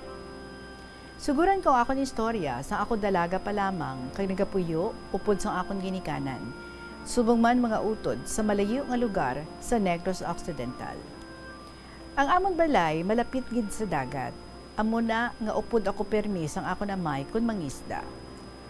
Tita Regine, hindi ako ang tipo nga mahilig maglakwatsa o kung magbarkada. Mas gusto ko mangisda o kung maligo sa dagat. Second year high school lang ang ako natapos kay wala asang inog pa eskwela ang akong ginikanan. Kag malayo ang eskwelahan. Luwas sina. Madamo kami nga magululutod. Kag ikaapat ako. Wala gid ako nagreklamo. Bisan gusto ko gid tani nga makatapos ang college o kung bisan high school na lang. Hambal pa gani sa akong mga maestra, maalaman kuno ako. Pero tungod sa kabigaduhon, naguntat gid ako kagin kalimtan ang akong handom nga makatapos. Sa nagpalaman na ang akong mga magulang, nagabulig ako sa ila bantay sang ilang nga mga bata. 24 years old ako sa nakilala ko ang ako ng inbana, ihinago ko sa ngalan nga Nestor. Taga-diri siya sa Iloilo. Kag tungod naglaya siya sa Ilabalay, nakalabot siya sa amon nga lugar. Wagid ako ihibalo nga sang una niya gali kuno ako nga nakita, nagka-interes na siya. Tungod ako mahuluyaon, wala ako gid siya na notice kay man may naluyagan ako nga iban. Apang naging mapilit ining si Nestor. Ginabantayan ako permi kon manindahan, kag nagabulig hakwat sang akon mga pinamakal. Wala gid ako nanamian sa iya tani, kay tama kaniwang, pero nahulog naman lang ang akon nga buot. 25 anyos ako sa nagpakasal kami. Nagbusong ako dayon sang panganay namon. Manugduha ka tuig ang panganay, sang ginbata ko man ang ikaduha namon nga bata. Amuto, kaginhagad niya ako nga mapuli diri sa Iloilo. Tungod bana ko siya, nagsugot ako. Pagabot namon diri, nag-estar kami sa balay sang iya ginikanan. Kagdamo man sila nga mag-ulutod. Nagagilinutok kami sa ila balay. Kag bisan nabudlayan ako, wala gid ako nagreklamo. Wala man sila reklamo parte sa akon, kay mapisan ako. Kag wala gid gi-intra kung may issue ang ilang nga pamilya. Sa nakikita permanente nga trabaho sa Nestor, nagpatindog siya sang gamay nga balay sa unhan lang sang balay ni nanay kag tatay niya. Bisan human sa kawayan kag nipa ang amon balay, nalipay gid ako, kag ginatinluan ko gid permi. Sang nagtatlo nga amon bata, didto kang nagwa na ang matuod nga ugali niya, palahubog, kag nagapang babae. Halos gabi-gabi gapuli ini nga hubog. Sa una, wala ko ginasapak, pero sa nabalaan ko nga may babae ini, didto kag nangisog na ako. Gintilawan ko nga magbulag sa iya. Apang wala ako inugplete puli sa Negros, kag bitbit ko ang 4 namon ka bata. Sang tiyempo nga ato, nagdesisyon ako nga agwantahon na lang ang tanan, kay basi magbag-uman. Tita Regine, mapati ka man o hindi, tungod sang pambabae sang bana ko, nagutuman gid kami sang mga kabataan. Nagakaon kami sang kanon nga ang sudan, mantika kag asin. Maayo lang kay mabuot ang mga bata, wala ga reklamo. Kung magmasakit ang isa sa ila, wala kami ipakonsulta. Maayo na lang na dumduman ko nga magtanom sa mga utan, prutas, kag kun ano pa sa amon ugsaran. Mabuot gid ang mahal nga Dios, tungod damo gid nabulig sang akon nga mga tanom. Dira na lang ko gakuha sang akon ginautan. Nagaluto ako sa mga kalanon, parehas na abis ang bitso-bitso, putulanson, kag suman, para may kwarta nga ibakal sang kinahanglano namon. Kagang bana ko, wala halos may ginahatag nga kwarta sa akon. Ginbugayan man ako sa mga kabataan nga mapisan. Sila ang nagalibod sa mga ginaluto ko. Kag nagatuon man maayo, kay ginapasulod ko gid sa ila pensar, nga wala gid kami ibilin sa ila nga manggad kung mapatay kami, kundi edukasyon lamang. Kag ang edukasyon, hindi gid makawat sa ila. Si Nestor, padayon nga nagapangirida, kag inom. Kung magpuli nga hubog, ginaaway ako, kag ginasakit, pero nagabato ako. Naluoy gid ako sa mga kabataan, tungod nakita gid nila kung paano ang ila amay magmaltratara sa akon. Apang bisan na mo sini ang akon nga naagyan sa bana ko, wala ako gid ginadula sa pensar ko nga mag-focus sa mga bata. Gusto ko nga makatapos sila tanan sa college. Kung si Nestor wala sang handong para sa iya mga bata, ako may ara. Kag hindi gid ako maguntat tinguha para mabuligan ang amon kabataan nga malambot ang ilang nga mga handong. Sang nag-edad ako 49, ginbayaan kami ni Nestor, kag nag-upod na lang sa iya kirida. Maayo lang kay ang panganay namon kag ang ikaduha nga bata may mga trabaho na.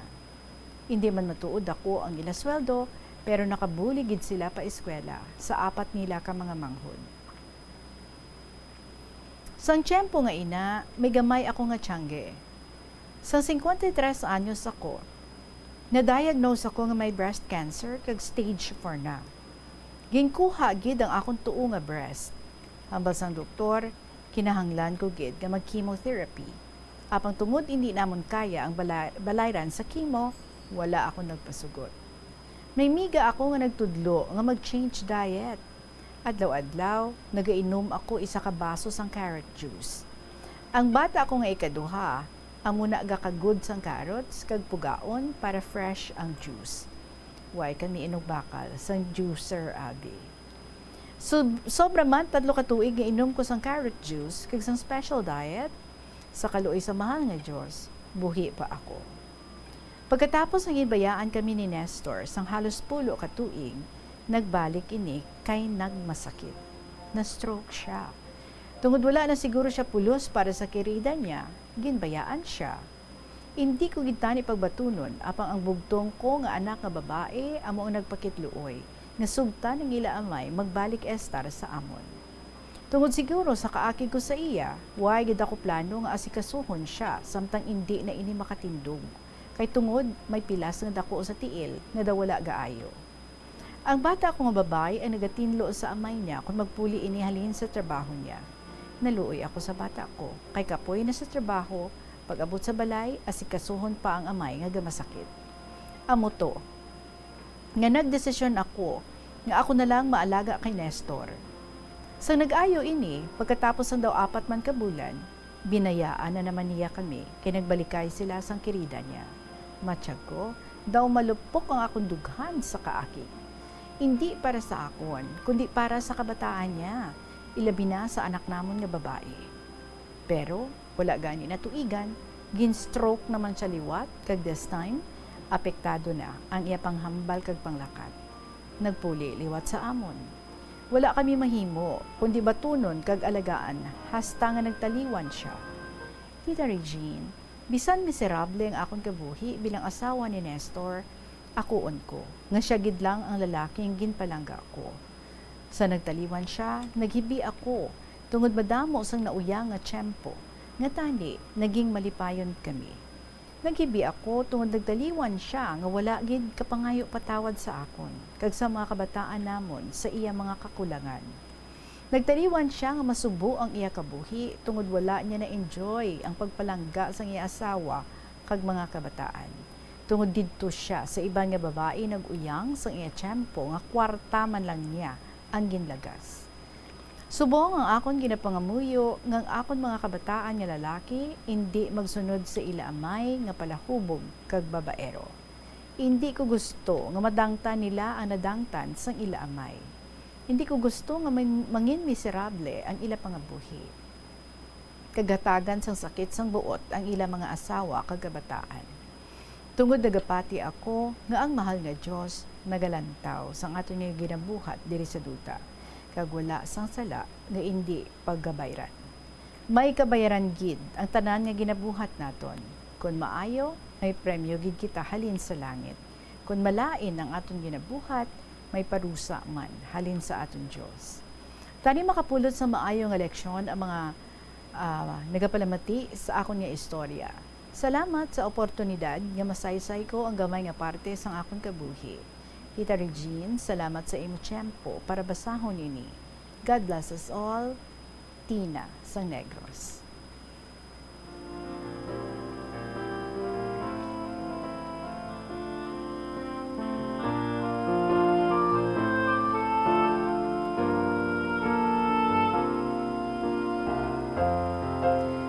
Tina, ako nagapati, no? Nga ang imo nga mga heartaches caused by your husband, ginpadala mo na to sa iya. Sang nadula siya. And now, you're very focused sa imo nga mga kabataan, nga kung sa diin, masanag ang puturo nga nagahulat sa ila. With you around, nga nagasuporta, nga nagapalangga sa ila, they have seen how you have sacrificed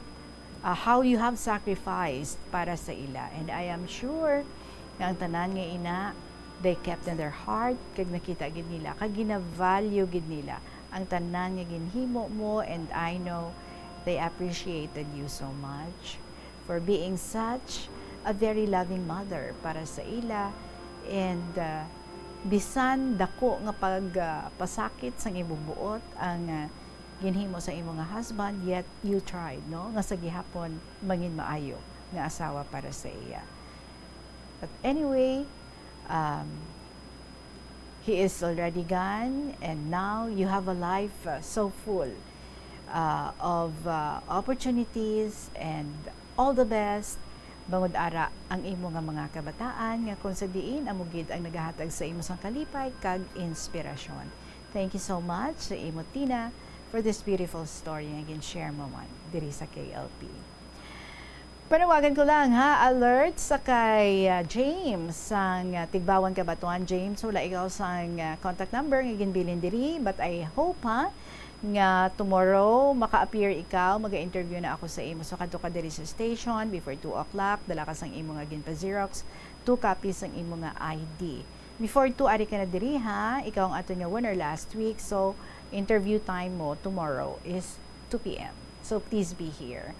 Mga kabombo, sa inyong mga istorya, palihog na lang i-email sa bombo_iloilo@bomboradio.info. Pwede man niyo isulat and ipadala sa kahapon lamang program DYFM, Bombo Radio Iloilo, Sky City Tower, Mapa Street, Iloilo City. Up next, si Tuyang Ermitanya, to be followed by Provincial Jail and Dear Diary. Madamang higit salamat sa inyo. Enjoy your day.